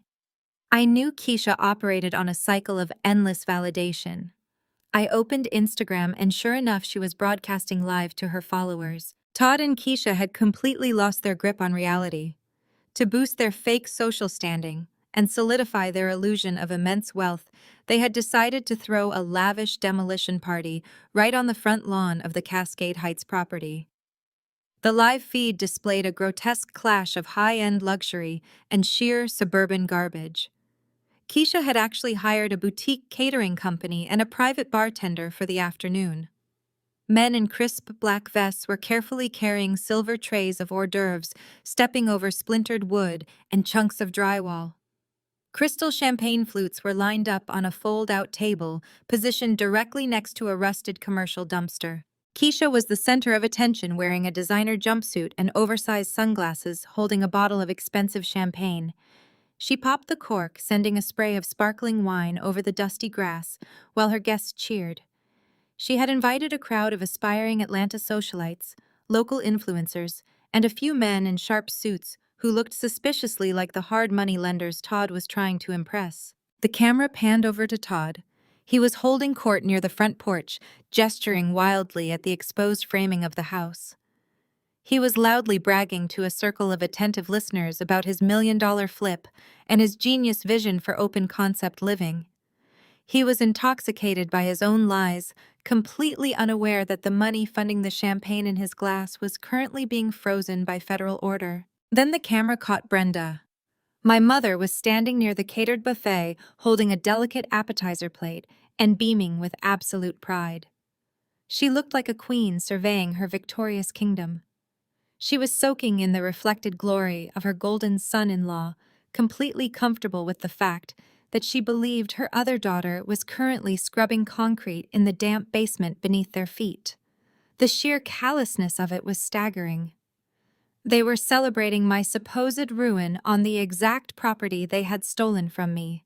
I turned off the phone and looked down at the crimson power suit resting on the hotel bed. I had bought it just hours ago to wear into battle. It had served its purpose beautifully in the federal building. It was the armor of a corporate executive. But as I stared at the screen recording of Keisha's party, I realized crimson was entirely the wrong message for what came next. This was no longer a business transaction. This was a public execution of their social standing. I was about to walk into a construction zone filled with dirt, plaster dust, and absolute filth. I needed to wear something that proved I was entirely untouchable. I needed to wear white. I arranged for the hotel's highly vetted private childcare service to watch Zuri for the afternoon, ensuring she was safe, entertained, and blissfully isolated from the impending fallout. Then I took the waiting town car directly to Phipps Plaza in Buckhead. I bypassed the standard department stores and walked into an exclusive European boutique known for its bespoke tailoring. I did not browse. I found the floor manager and told her exactly what I required. Within 20 minutes, I was standing in front of a three-way mirror in the private fitting room. The suit they brought me was flawless. It was a custom-tailored optic white designer pantsuit, woven from a heavy, luxurious silk blend. The lines were razor-sharp, the tailoring unforgiving and precise. The blazer fell perfectly over a simple silk camisole, and the trousers broke exactly at the top of a pair of pristine, pearl-toned stilettos. The outfit was a physical manifestation of absolute authority. White is the most arrogant color a person can wear into a messy situation. It tells the world that you are entirely unconcerned with the dirt around you because you own the ground you are standing on. It was the ultimate statement of arrival. I paid the exorbitant price in cash, ignoring the raised eyebrows of the sales associates. I instructed them to cut the tags and bag my old clothes. I wore the white suit straight out of the boutique. The ride back to Cascade Heights felt entirely different from the morning reconnaissance. I sat in the back of the town car checking the digital clock on my phone. The federal asset freezes would be taking effect across the banking networks at any moment. Todd's business accounts were currently turning to ice. The caterers at his party would soon be running his newly issued debit cards for their final payments, and the terminal screens would flash a terrifying code. The federal agents were likely already assembling their tactical gear at the downtown field office, preparing to execute the warrants. But I needed to be there first. I needed to be the one standing on the lawn when the music stopped. I wanted Todd to look at me and finally realize the monumental scale of his mistake. I wanted Keisha to drop her champagne glass when she saw the sister she tried to throw into the street standing above her in flawless designer silk. And I wanted Brenda to witness the exact moment her golden child's fake empire was reduced to federal evidence. The town car turned onto my street. The heavy bass of the DJ's music vibrated through the tinted windows. I could see the crowd gathered on the lawn laughing and drinking in the afternoon sun. I instructed the driver to pull directly up to the curb, blocking the caterers' vans. I took one final breath, feeling the cool silk of my jacket against my arms. I opened the door, stepped out of the vehicle, and let my pristine white stilettos touch the pavement. The demolition party was about to receive its guest of honor. The gravel of the long driveway crunched softly beneath my pearl stilettos, a sharp rhythmic sound entirely swallowed by the heavy thumping bass of a curated jazz playlist. The scene unfolding before me was a masterpiece of suburban absurdity, a grotesque collision of high society aspirations and active construction waste. Half of the front porch had been violently ripped away, exposing raw pine beams and yellow insulation, yet directly adjacent to the wreckage stood tall cocktail tables draped in crisp black linen. Waiters in pressed white button-downs and black bow ties balanced silver platters of shrimp cocktail, carefully navigating their way around scattered nails, wheelbarrows, and chunks of pulverized drywall. I took in the crowd Keisha had assembled. It was a sea of superficial social climbers, local influencers, and men in aggressive suits who looked exactly like the predatory hard money lenders Todd was so desperate to impress. They were laughing that hollow, rehearsed laugh of people frantically trying to prove their net worth, sipping expensive champagne they assumed Todd had legally purchased. They were standing in the middle of a literal disaster zone, pretending it was the pinnacle of luxury, simply because a DJ was playing upscale lounge music. I spotted my targets immediately. Todd was positioned on the remaining elevated section of the patio deck, acting as if it were his personal stage. He held a microphone in one hand and a thick cigar in the other, aggressively regaling a small group of potential investors with fabricated tales of his real estate genius and his supposed million-dollar flip. Keisha was right beside him, striking carefully angled poses for selfies with a group of perfectly contoured women holding her champagne glass up to the light to catch the sun. Over by the catered buffet, my mother Brenda was seated in a plush, rented outdoor lounge chair. She was holding court like a dowager empress, beaming with absolute pride at the empire her golden son-in-law had built. They were celebrating my supposed ruin on the exact property they had stolen from me, entirely comfortable with the lie that I was currently scrubbing floors in a damp basement. I did not stop at this makeshift reception desk where a hired hostess was checking names on an iPad. I walked right past her, my eyes fixed straight ahead. I stepped firmly onto the temporary wooden ramp they had laid over the torn-up concrete stairs and glided onto the main patio deck. The shift did not happen all at once. The realization rippled through the gathered crowd in slow physical waves. First, a caterer nearly dropped a tray of crystal glassware as he scrambled out of my path, his eyes widening.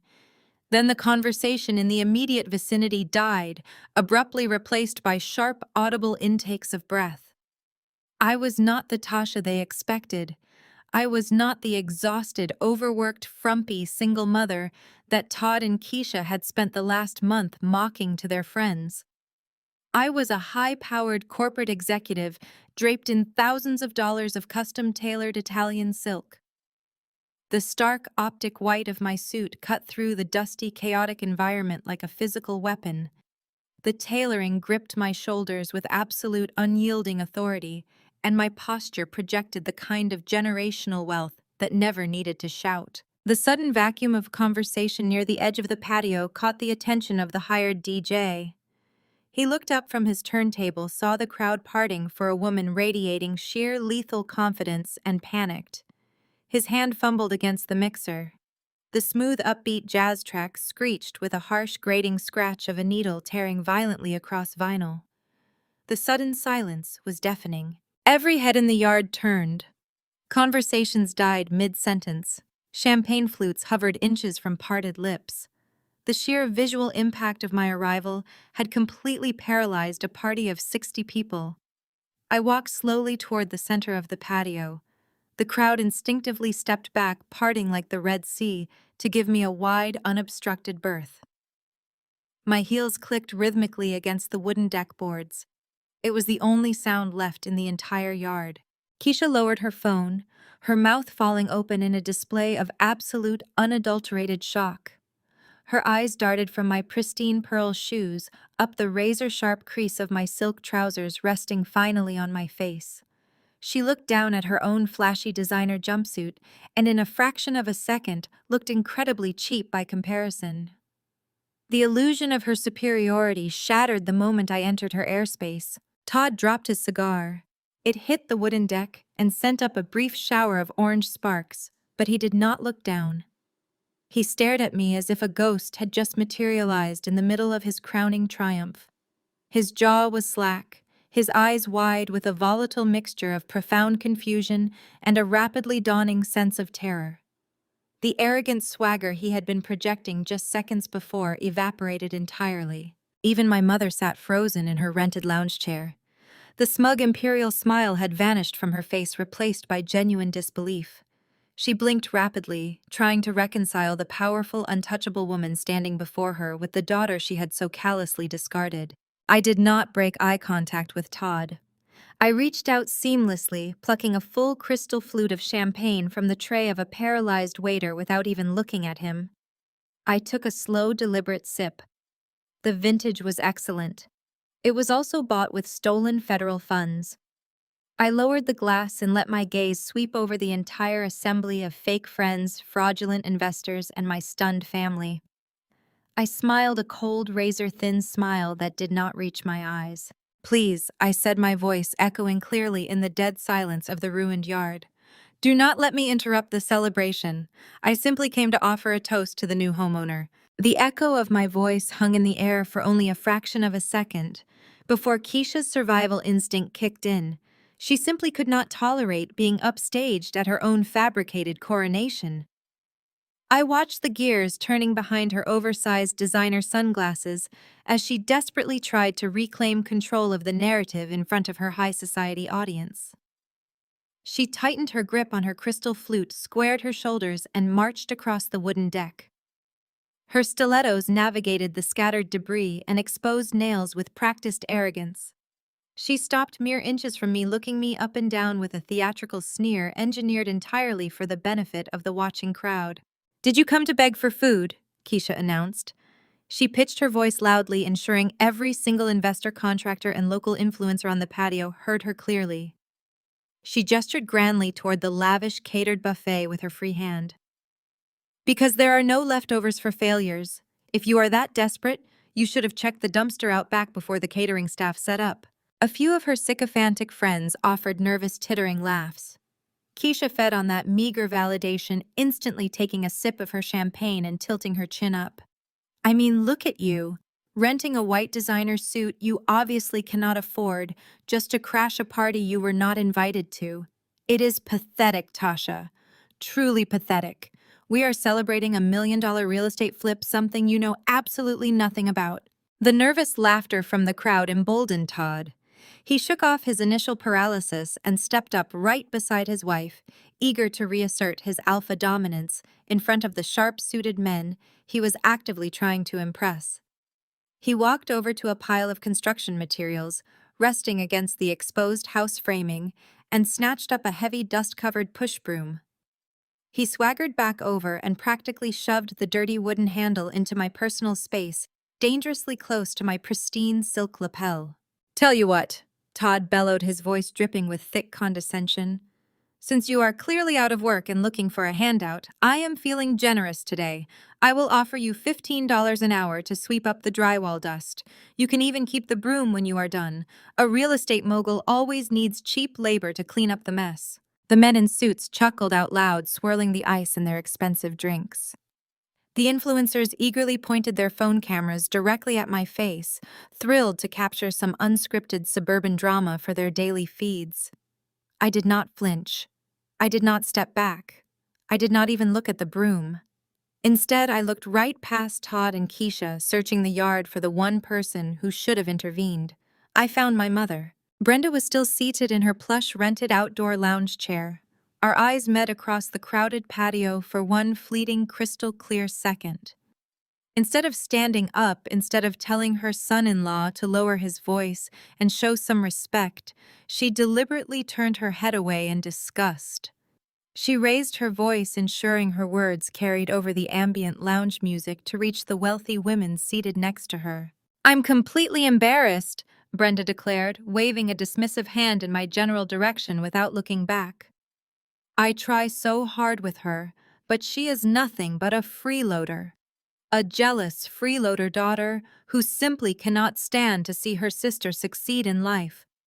Please, everyone, just ignore her. She is ruining the ambiance of a beautiful afternoon." The triad of their cruelty was now perfectly complete and entirely public.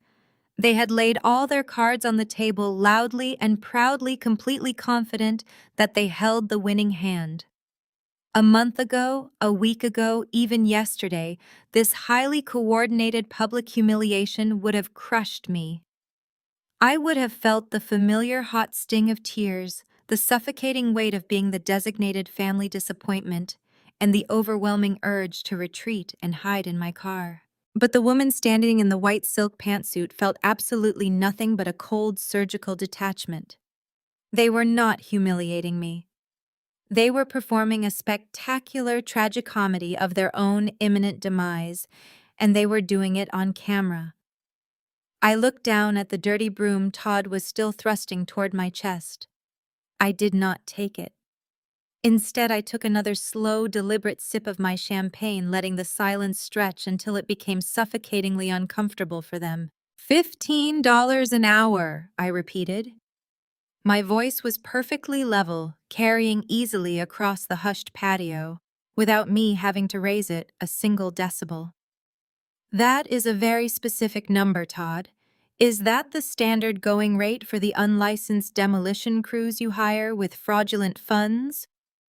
Todd's arrogant smirk faltered slightly. His knuckles turned white as his grip on the broom handle tightened. I turned my attention directly to my sister. "And Keisha, renting things you cannot afford is a fascinating concept. It is remarkably similar to pledging an entire estate as collateral when your name is not actually on the property deed. It creates a beautiful, convincing illusion right up until the exact moment the actual owner shows up to audit the paperwork." A low murmur rippled through the crowd. The men in the sharp suits abruptly stopped chuckling and exchanged hard, calculating glances. The influencers leaned in closer, sensing a massive shift in the power dynamic. Keisha's face flushed a deep, ugly, angry red beneath her flawless contouring. "You are delusional," Keisha snapped, though her voice visibly lacked its previous booming volume. "This is our house. Todd secured the commercial financing. You are just a bitter, broke accountant trying to steal our spotlight and ruin our party." I smiled, offering them a genuine expression of profound pity. I looked at the three of them standing on a patio deck. They did not own drinking vintage champagne they had purchased with stolen federal money, surrounded by superficial strangers who would abandon them the second the facade cracked. I reached into the interior pocket of my white silk blazer. I did not pull out a weapon. I pulled out a single neatly folded sheet of heavy parchment paper stamped with a raised county seal. I held the folded parchment loosely in my right hand, tapping it gently against my thigh. I did not unfold it. The sheer presence of the official document seemed to radiate a gravitational pull, drawing every eye on the patio. Todd stared at the thick paper, his bravado momentarily short-circuiting as his brain tried to calculate what I could possibly be holding. He swallowed hard, his Adam's apple bobbing against his tight collar. "What is that?" Todd scoffed, attempting to inject a dose of derision back into his voice. "Did you print out a fake resume to hand to my investors? Or is that a coupon for a discounted therapy session? You clearly need one." I offered a soft melodic laugh that cut through the humid Atlanta air. It was a genuine laugh devoid of any malice, which only seemed to unnerve him further. "It is just a piece of paper, Todd," I replied smoothly. "A receipt of sorts. But before we dive into tedious administrative paperwork, I really must commend you. $1 million suburban flip. That is a breathtaking leap of faith for a man whose last known entrepreneurial triumph was a mall kiosk selling unauthorized mobile phone accessories." A sharp collective intake of breath rippled through the crowd. Several of the well-dressed men standing near the makeshift bar exchanged highly amused glances. One of them actually choked on his champagne, trying to stifle a cough. Todd's face flushed a deep mottled crimson. Keisha stepped sharply in front of her husband, her acrylic nails digging into her palms. "Do not you dare disrespect my husband," she hissed, her voice vibrating with genuine fury. "You are standing in our home drinking our champagne. You are nothing but a jealous, bitter woman who cannot handle the fact that we have elevated ourselves out of your miserable tax bracket. Look around you, Tasha. We have arrived. You are just a sad footnote." I took another measured sip of my drink, letting the vintage champagne wash over my palate, before setting the crystal flute down on the pristine white linen of a nearby cocktail table. I smoothed the lapels of my custom suit and leveled my gaze at my sister. "Elevated yourself, Keisha?" I asked, my tone dropping to a conversational whisper that forced everyone to lean in to hear. "Is that what we are calling this? Because from where I am standing, this looks less like elevation and more like a desperate, poorly funded stage play. You are boasting about a newly acquired tax bracket while entertaining guests on rented patio furniture. You are serving mid-tier catering on plastic plates disguised to look like porcelain. And you are commanding this little performance in a jumpsuit that went on clearance at the outlet mall 3 seasons ago. You have not arrived anywhere, Keisha. You are just trespassing." Keisha recoiled as if she had been physically struck. Her hands flew to her hips, her mouth opening to release a barrage of insults, but no sound came out. The sheer clinical accuracy of my assessment had entirely dismantled her primary weapon, her fabricated image. Todd stepped forward, moving in front of his wife in a desperate bid to salvage the narrative in front of his audience. "You are crazy," he barked, pointing a thick finger at my chest. "You are completely out of your mind. I am a developer. I secured the funding for this project based on my business acumen and my vision. These men right here," he gestured broadly to the men in suits, who were now distinctly inching away from him, "know a solid investment when they see one." "Ah, yes, the funding." I smiled, turning my attention completely to Todd. "Let us talk about that brilliant financial maneuvering. It is truly a masterclass in modern economics. Please, Todd, humor your guests. Humor me. Tell this lovely gathered crowd exactly how you managed to secure $500,000 in liquid capital." Todd squared his shoulders, puffing out his chest. "I presented an airtight prospectus to a private equity firm. They saw the value in the property, and they saw the value in my leadership. It is called hard money lending, Tasha. Real estate 101. Hard money," I repeated, nodding slowly as if deeply impressed. "From a highly aggressive boutique lending firm down in Miami, if I am not mistaken. That is a massive sum of unsecured cash, Todd. Tell me, what did you possibly use as collateral to convince a notorious Florida syndicate to wire $500,000 into your personal checking account?" A heavy bead of sweat broke out on Todd's forehead. The afternoon heat was not the cause. He glanced nervously at the investors who were now watching him with the predatory focus of sharks smelling blood in the water. "I leveraged the property," Todd said, his voice dropping an octave. "I used the house." "You leveraged the house," I confirmed, taking a single step closer to him. You leveraged a house situated in Cascade Heights, but to leverage a house, Todd, you must possess the equity. So tell these fine people exactly who signed the collateral authorization documents transferring that $500,000 burden onto this property. Was it you? I signed it, Brenda suddenly interrupted, pushing her way through the crowd to stand beside Todd. My mother glared at me with absolute toxic defiance. It is my house, Tasha. My name is on the deed. I signed the paperwork and gave Todd my blessing.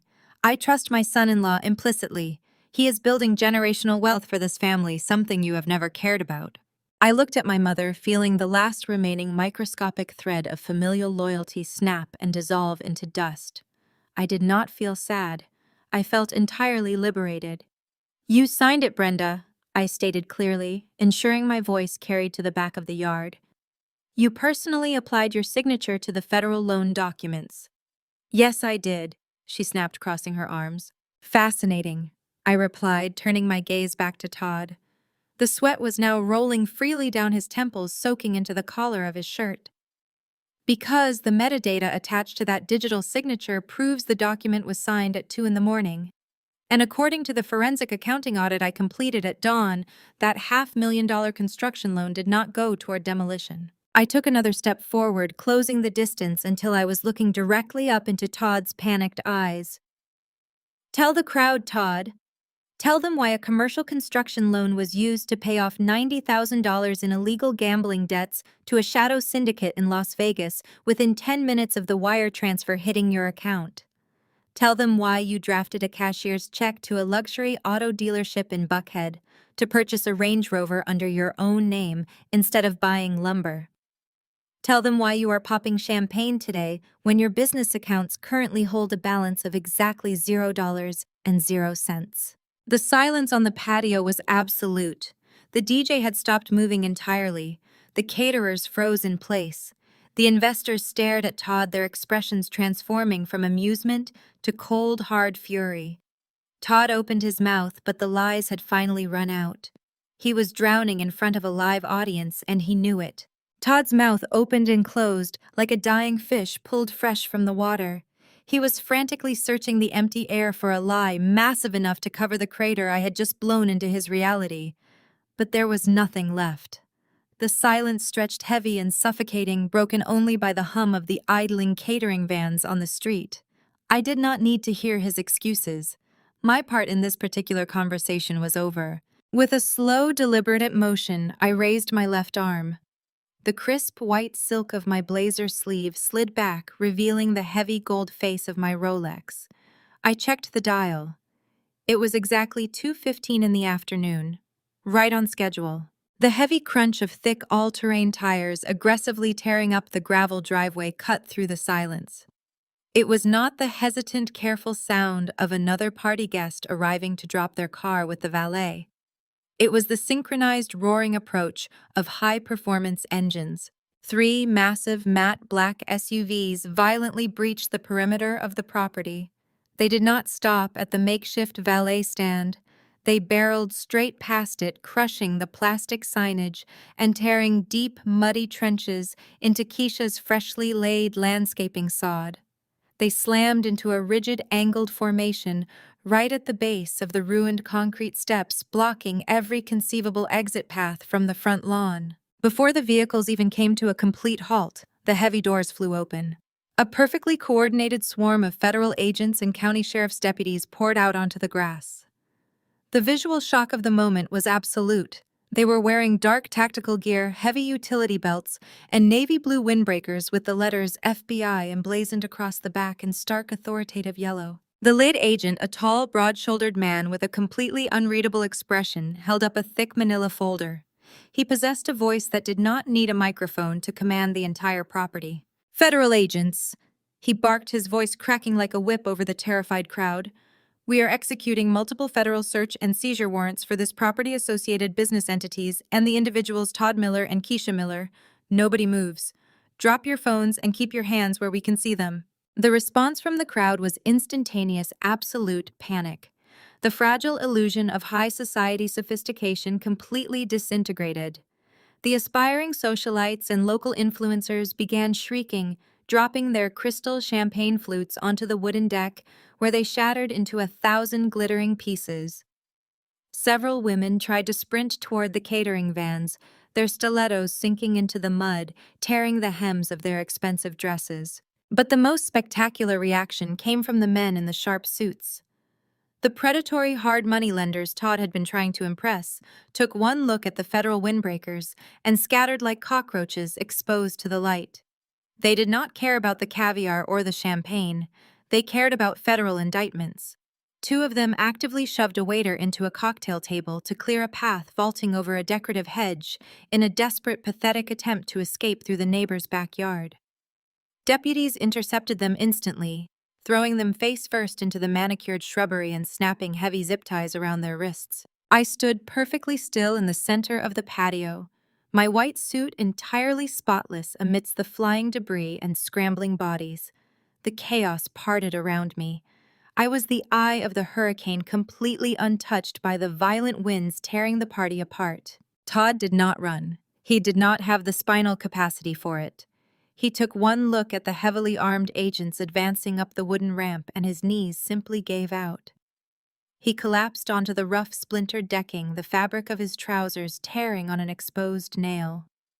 He raised his hands high above his head before anyone even issued a command, his chest heaving with panicked, ragged sobs. He looked like a deflated balloon, all his arrogant, booming confidence completely punctured by the reality of federal prison. Two agents hauled him up by his armpits, roughly pulling his arms behind his back and securing the heavy steel cuffs.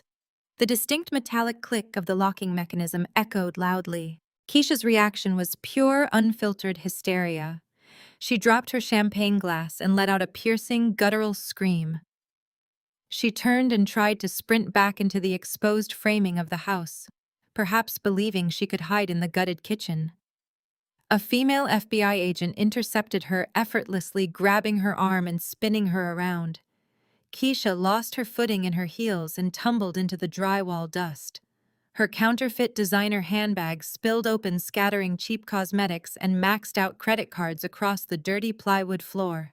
"Get off me!" Keisha shrieked, kicking her legs wildly and staining her jumpsuit with plaster dust. "You cannot do this. We are wealthy. We own this property. Tell them, Todd. Tell them who we are." But Todd was already being dragged down the steps toward the waiting SUVs, his head hanging in absolute shame, unable to even look at his wife. Then the agents reached Brenda. My mother had finally risen from her rented lounge chair, her face a mask of supreme indignation.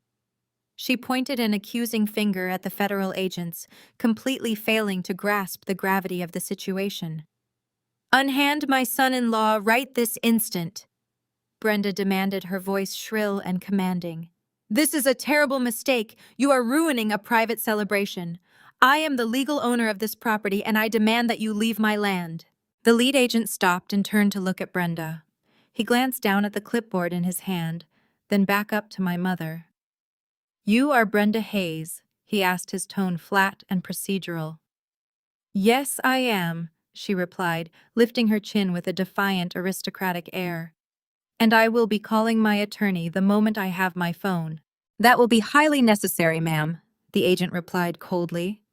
"Because as the signatory on the fraudulent collateral documents used to secure the illicit funds funding this project, you are currently being detained for questioning regarding accessory to wire fraud and money laundering.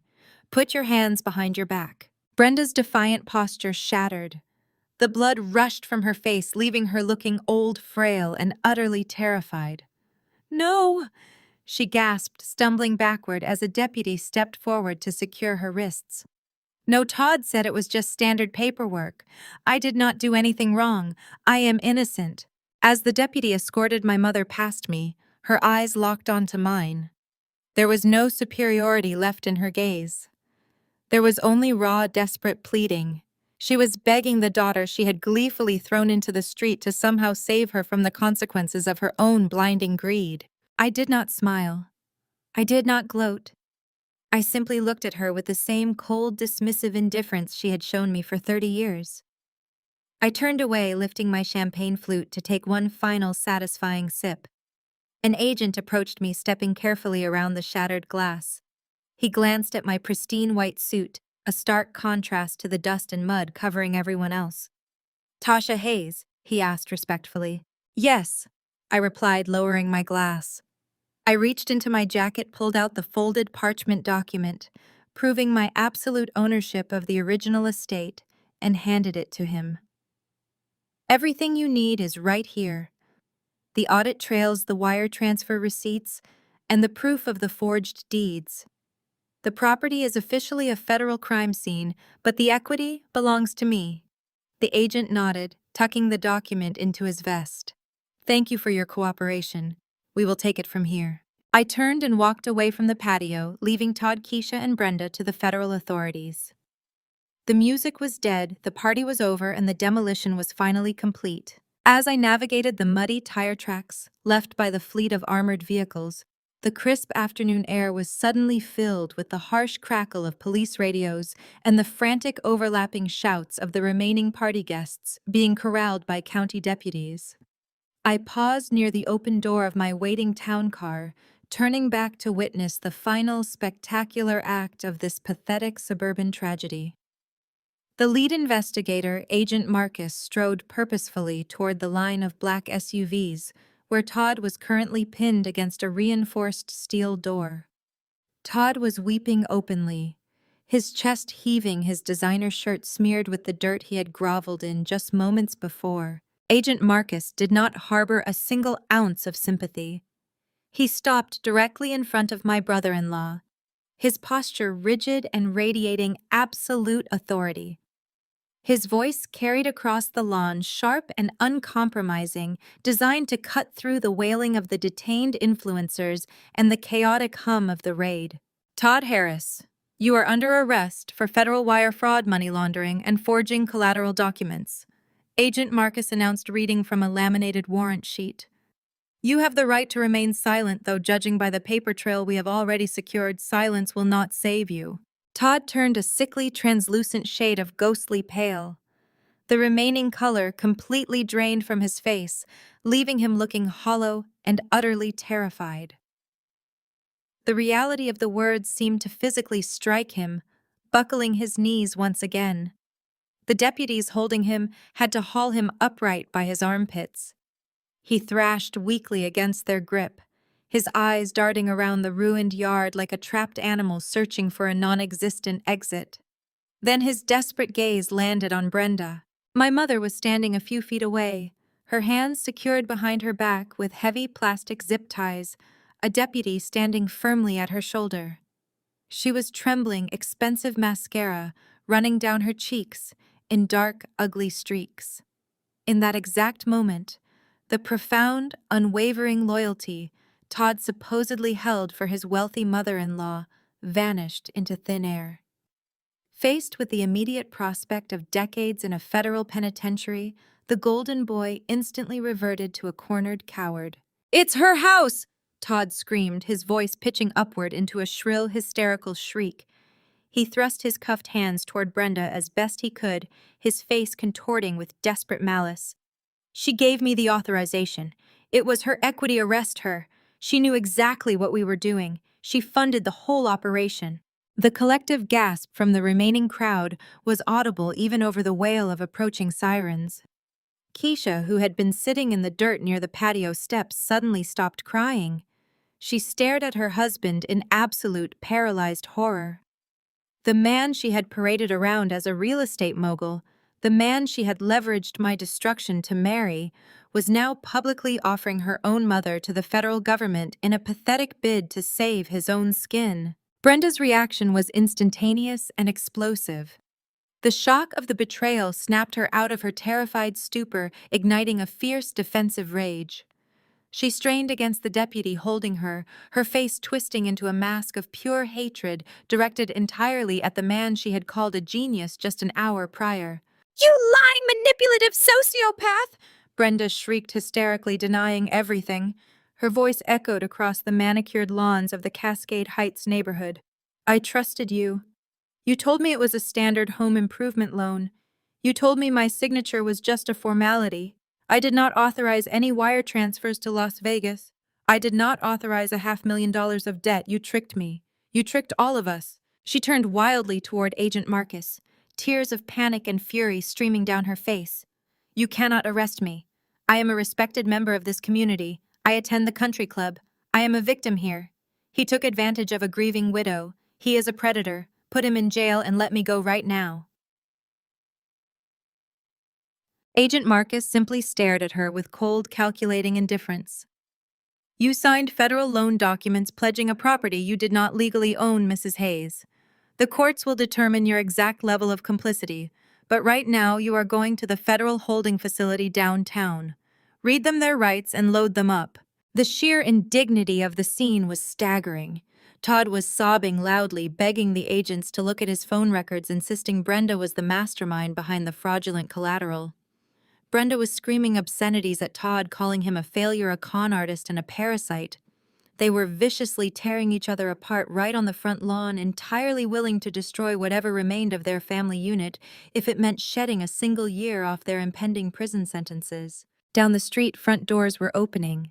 The very neighbors Keisha and Brenda had spent years trying to impress were now standing on their pristine porches, watching the high society family of Cascade Heights being hauled away in handcuffs. The social death of my mother and sister was playing out live and in high definition. Keisha finally found her voice. She scrambled to her feet, her ruined designer jumpsuit caked in wet earth and plaster dust. She lunged toward Todd, her hands curled into claws, her face twisted in a monstrous display of rage. You sold out my mother, Keisha screamed, trying to break through the line of deputies. You lied to me. You said we were rich. You said Tasha was the failure. You are nothing. You have ruined my life. A female deputy intercepted Keisha, easily spinning her around and pressing her firmly against the side of the SUV. Keisha fought like a cornered wildcat, screaming that she was an influencer, that she had brand deals, that this arrest would ruin her social standing forever. The deputy calmly pulled a pair of heavy zip ties from her belt and secured Keisha's wrists behind her back. Keisha Miller, the deputy stated, her voice devoid of any emotion. You are being detained on suspicion of conspiracy to commit wire fraud and receipt of stolen federal funds. Stop resisting. I watched the three of them being systematically loaded into the back of the armored federal vehicles. They were no longer a united front of arrogant superiority. They were just three terrified criminals turning on one another in the dirt. Their empire of lies had collapsed, taking their fake wealth, their stolen property, and their counterfeit family loyalty down with it. I turned away from the spectacle, feeling the cool leather of the town car seat as I slid into the back. I tapped the glass divider, signaling the driver to pull away. I did not look out the tinted window as we navigated past the flashing lights of the police cruisers. I simply leaned back, closed my eyes, and enjoyed the profound, absolute silence of a clean slate. The frantic screaming match between Todd and Brenda echoed sharply across the ruined lawn, a pathetic display of two cowards desperate to throw each other to the federal wolves. I watched them tear at one another, their manicured facades entirely dissolved by the sheer terrifying weight of impending federal prison sentences. Agent Marcus tightened his grip on Todd's shoulder, preparing to forcefully march him toward the awaiting armored vehicles, but I raised my hand in a crisp, silent gesture. The agent paused, recognizing the absolute authority radiating from my posture. He stepped back just a fraction of an inch, granting me the floor. I took a slow, measured step forward. My white stilettos clicked with finality against the exposed wooden joists of the patio. The sound cut through the panicked hyperventilating of the detained guests and the crackle of police radios. Todd and Brenda instantly stopped screaming. They turned their heads toward me, their eyes wide and desperate, clinging to the irrational hope that the woman they had spent years torturing might somehow intervene to save them. I did not break eye contact with Todd as I reached down and smoothly unzipped my structured Hermes bag. I bypassed my phone and my wallet, my fingers finding the thick, heavy manila envelope waiting at the bottom. I withdrew a pristine state-stamped property deed, unfolding the crisp parchment with deliberate, agonizing slowness. I held it up so the afternoon sun caught the raised gold seal of the county registrar. Actually, Todd, Brenda couldn't authorize anything. I stated, my voice echoing with icy surgical precision across the silent yard. This property belongs to Vanguard Holdings, LLC. I am the CEO and sole owner of Vanguard. Brenda lost this house to the bank 5 years ago. You just took out a $500,000 federal loan against a house you don't own using the signature of a woman who doesn't own it. The words hung in the air, heavy and lethal, striking the three of them with the concussive force of a physical blow. Todd stopped breathing entirely. I watched the realization violently rewire his brain.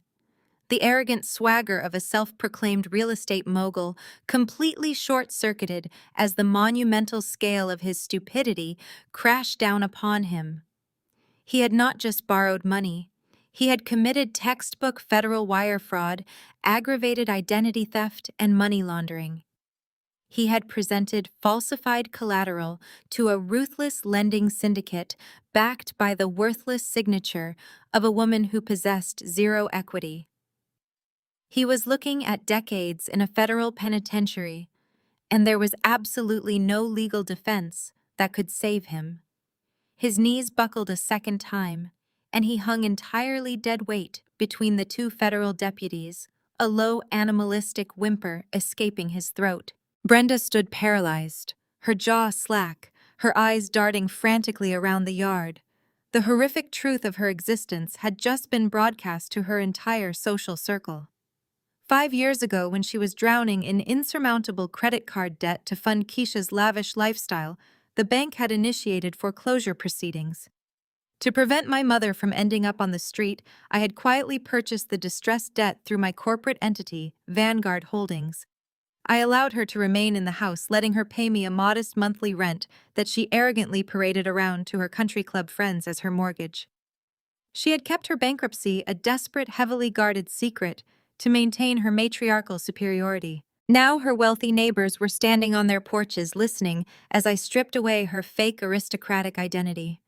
She was not a wealthy landowner bestowing generational wealth upon her golden son-in-law. She was a bankrupt tenant who had just accidentally conspired to commit federal fraud. Brenda let out a strangled gasp, her knees giving way as she collapsed onto the muddy grass, the deputies catching her before she hit the ground. Then there was Keisha.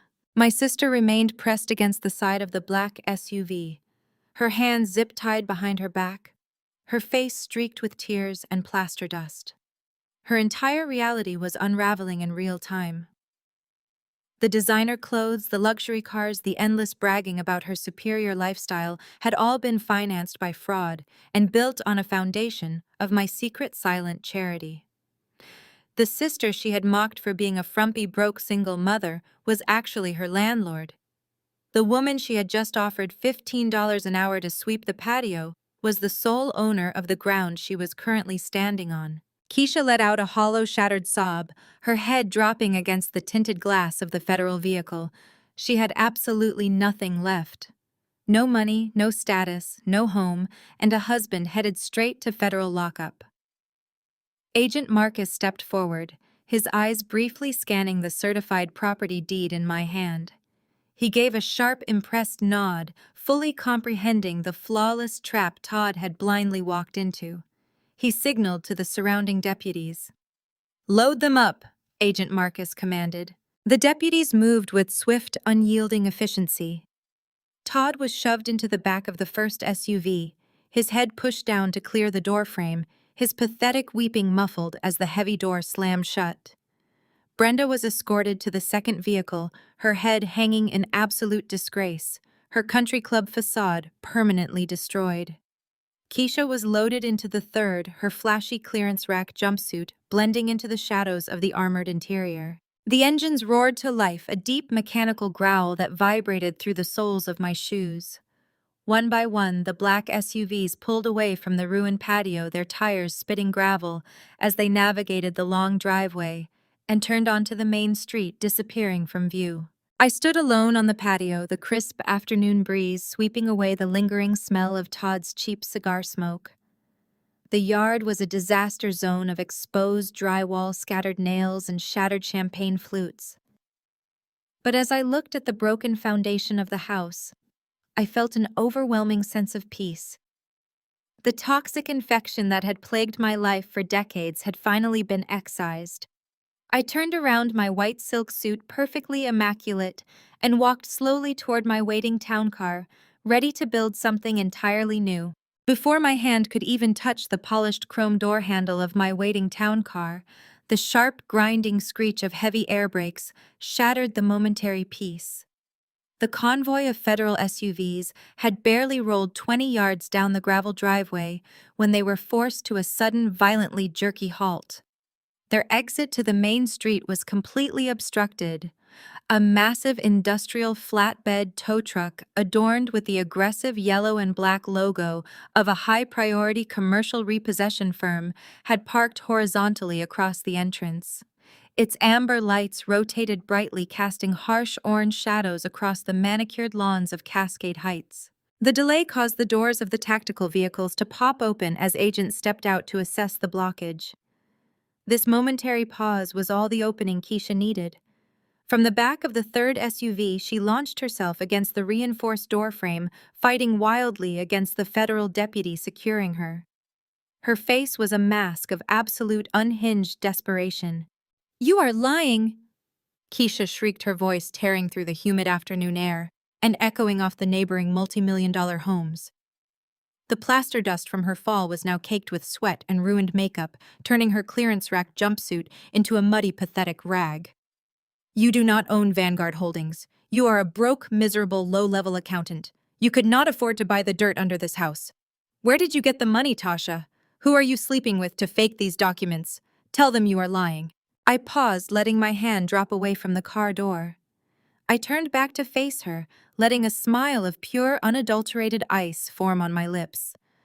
I walked back toward the convoy, my white stilettos clicking methodically on the pavement, completely ignoring the heavily armed agents who instinctively stepped back to allow me the floor.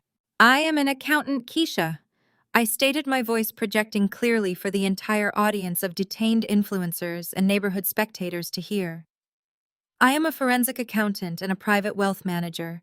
10 years ago, while you were busy trying to sleep your way into country club guest passes, and Todd was running mall kiosks selling cheap phone cases, I realized there was a massive, highly profitable gap in the market for distressed commercial acquisitions. I stopped balancing books for other people and started buying the bank's bad debt directly." I stopped a few feet from the open door of the SUV, looking directly into her panicked, dilated eyes. "Vanguard Holdings does not just own this property.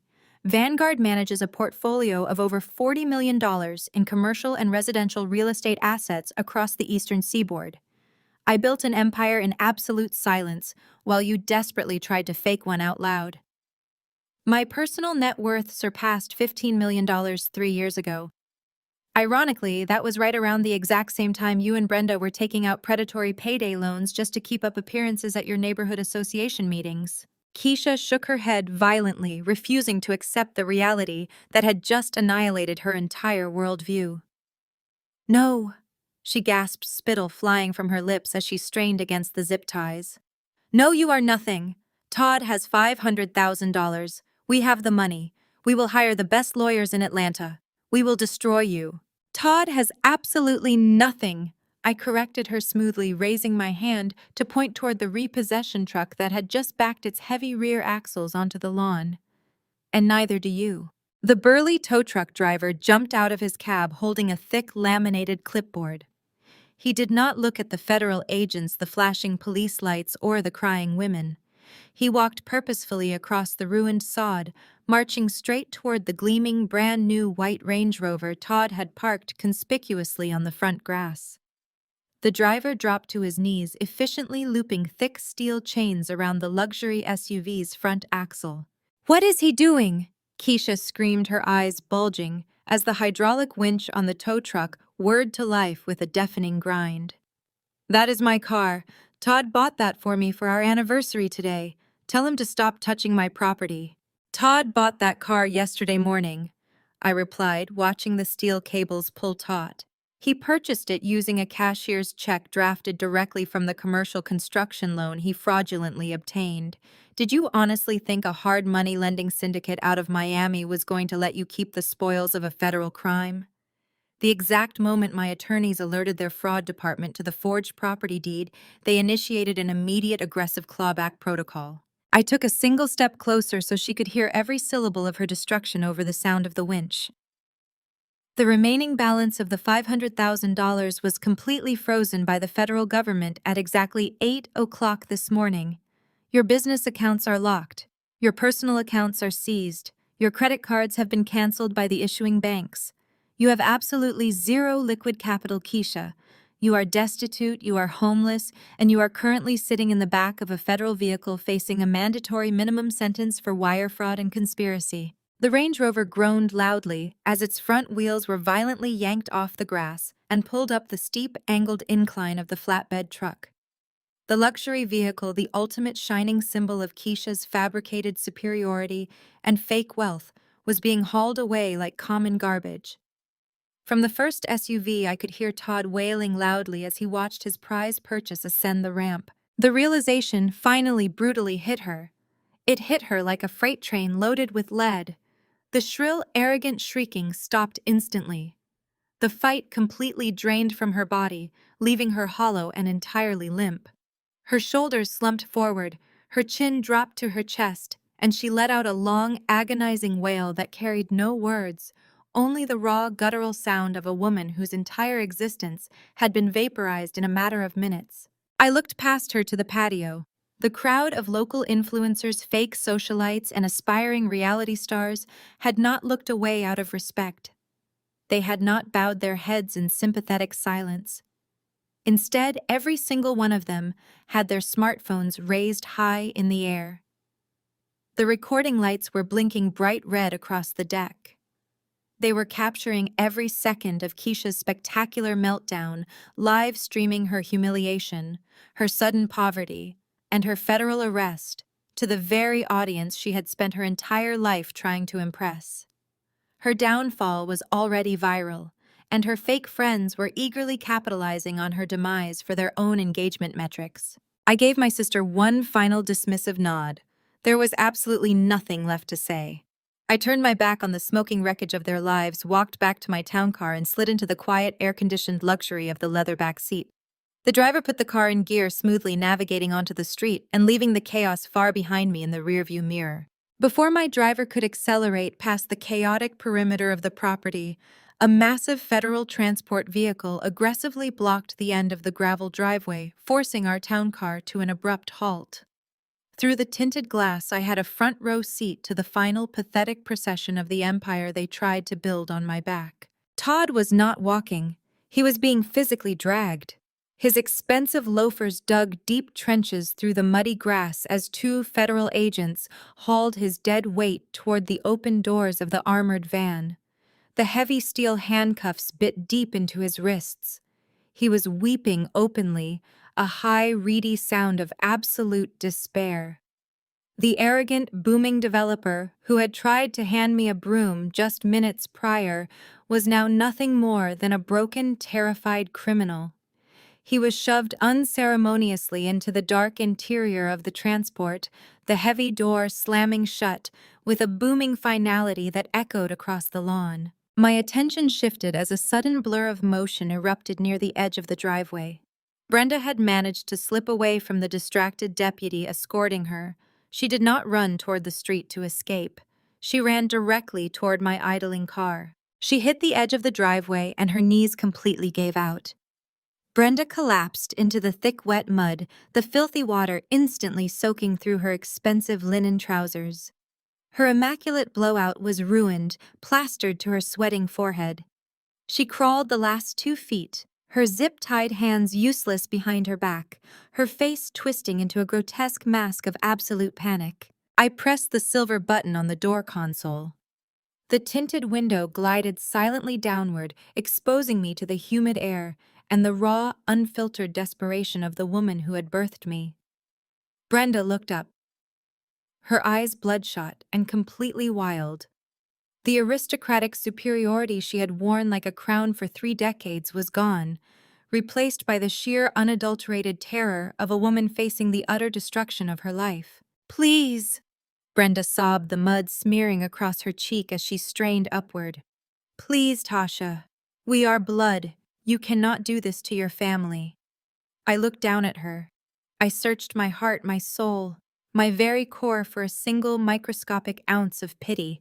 I found absolutely nothing. The well of my empathy for this woman had dried up and turned to dust a long time ago. I looked into her pleading eyes and let the memory of a freezing torrential rainstorm wash over my mind. I remembered the biting cold, the shivering weight of my baby girl wrapped in my soaked jacket, and the hollow click of a deadbolt sliding into place. I remembered the absolute indifference on Brenda's face as she locked us out in the dark to protect her own comfortable narrative. You decided we do not live here anymore, I stated, my voice completely flat and entirely devoid of emotion. Understood. I did not wait for her reaction. I pressed the button. The tinted glass rolled up with a smooth mechanical hum, instantly severing the sound of her hysterical wailing.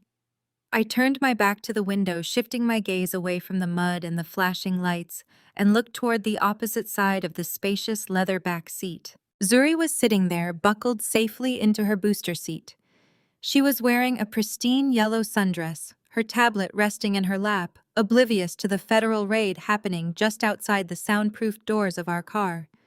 She looked up at me and flashed a bright, brilliant, completely carefree smile. The warmth in her eyes was the only validation I would ever need. I reached over, gently smoothing a stray curl from her forehead, and smiled back. The driver finally found an opening, navigating past the tow truck and accelerating onto the open road, leaving the toxic remnants of my past behind us forever. 3 weeks later, the air in Cascade Heights was filled with a very different kind of noise. I stood on the sidewalk across the street, holding a steaming cup of coffee, wearing a tailored navy suit and a white hard hat. I watched with immense satisfaction as 3 massive yellow diesel bulldozers systematically tore through the wooden framing of the property. The house was structurally compromised, tainted by Todd's cheap unlicensed contractor work, and plagued by black mold from the burst pipes they had tried to hide behind fresh drywall. It was a toxic hazard, exactly like the people who had tried to steal it. I did not want to fix it. I wanted to erase it. The heavy steel treads of the machinery crushed the grand staircase into splinters. The mechanical claws ripped through the roof, bringing the entire fraudulent monument crashing down in a spectacular cloud of dust. By the end of the afternoon, the lot was completely cleared, leveled into a pristine, empty expanse of valuable earth. The true victory was not just in the demolition, it was in the rebuilding. Cascade Heights was undergoing a massive zoning shift, and developers were hungry for premium cleared land. A week after the bulldozers finished their work, I initiated a quiet, ruthless bidding war between 3 major commercial real estate firms. I sold the empty corner lot for exactly triple its appraised residential value. When the massive wire transfer hit the Vanguard Holdings corporate accounts, I did not absorb the profit. I immediately drafted the entire sum into a newly formed irrevocable trust. I filed the paperwork the very next morning. The funds were used to fully endow a comprehensive educational foundation designed to provide full-ride university scholarships, housing stipends, and professional mentorship for single mothers striving to finish their degrees in finance and business. Women who had been counted out, women who had been told they were failures, women who simply needed someone to open a door instead of locking it in their faces. I named it the Zuri Hayes Educational Scholarship. The perpetrators of my misery were currently sitting in federal holding cells, stripped of their assets, their freedom and their pride, waiting for a trial they had absolutely no hope of winning. They had gambled everything on their arrogance and lost spectacularly. I had taken the very dirt they tried to bury me under and used it to build a fortress. My daughter's future was entirely secure, my empire was thriving in the light, and my soul was completely at peace. It was not just vindication, it was total absolute victory.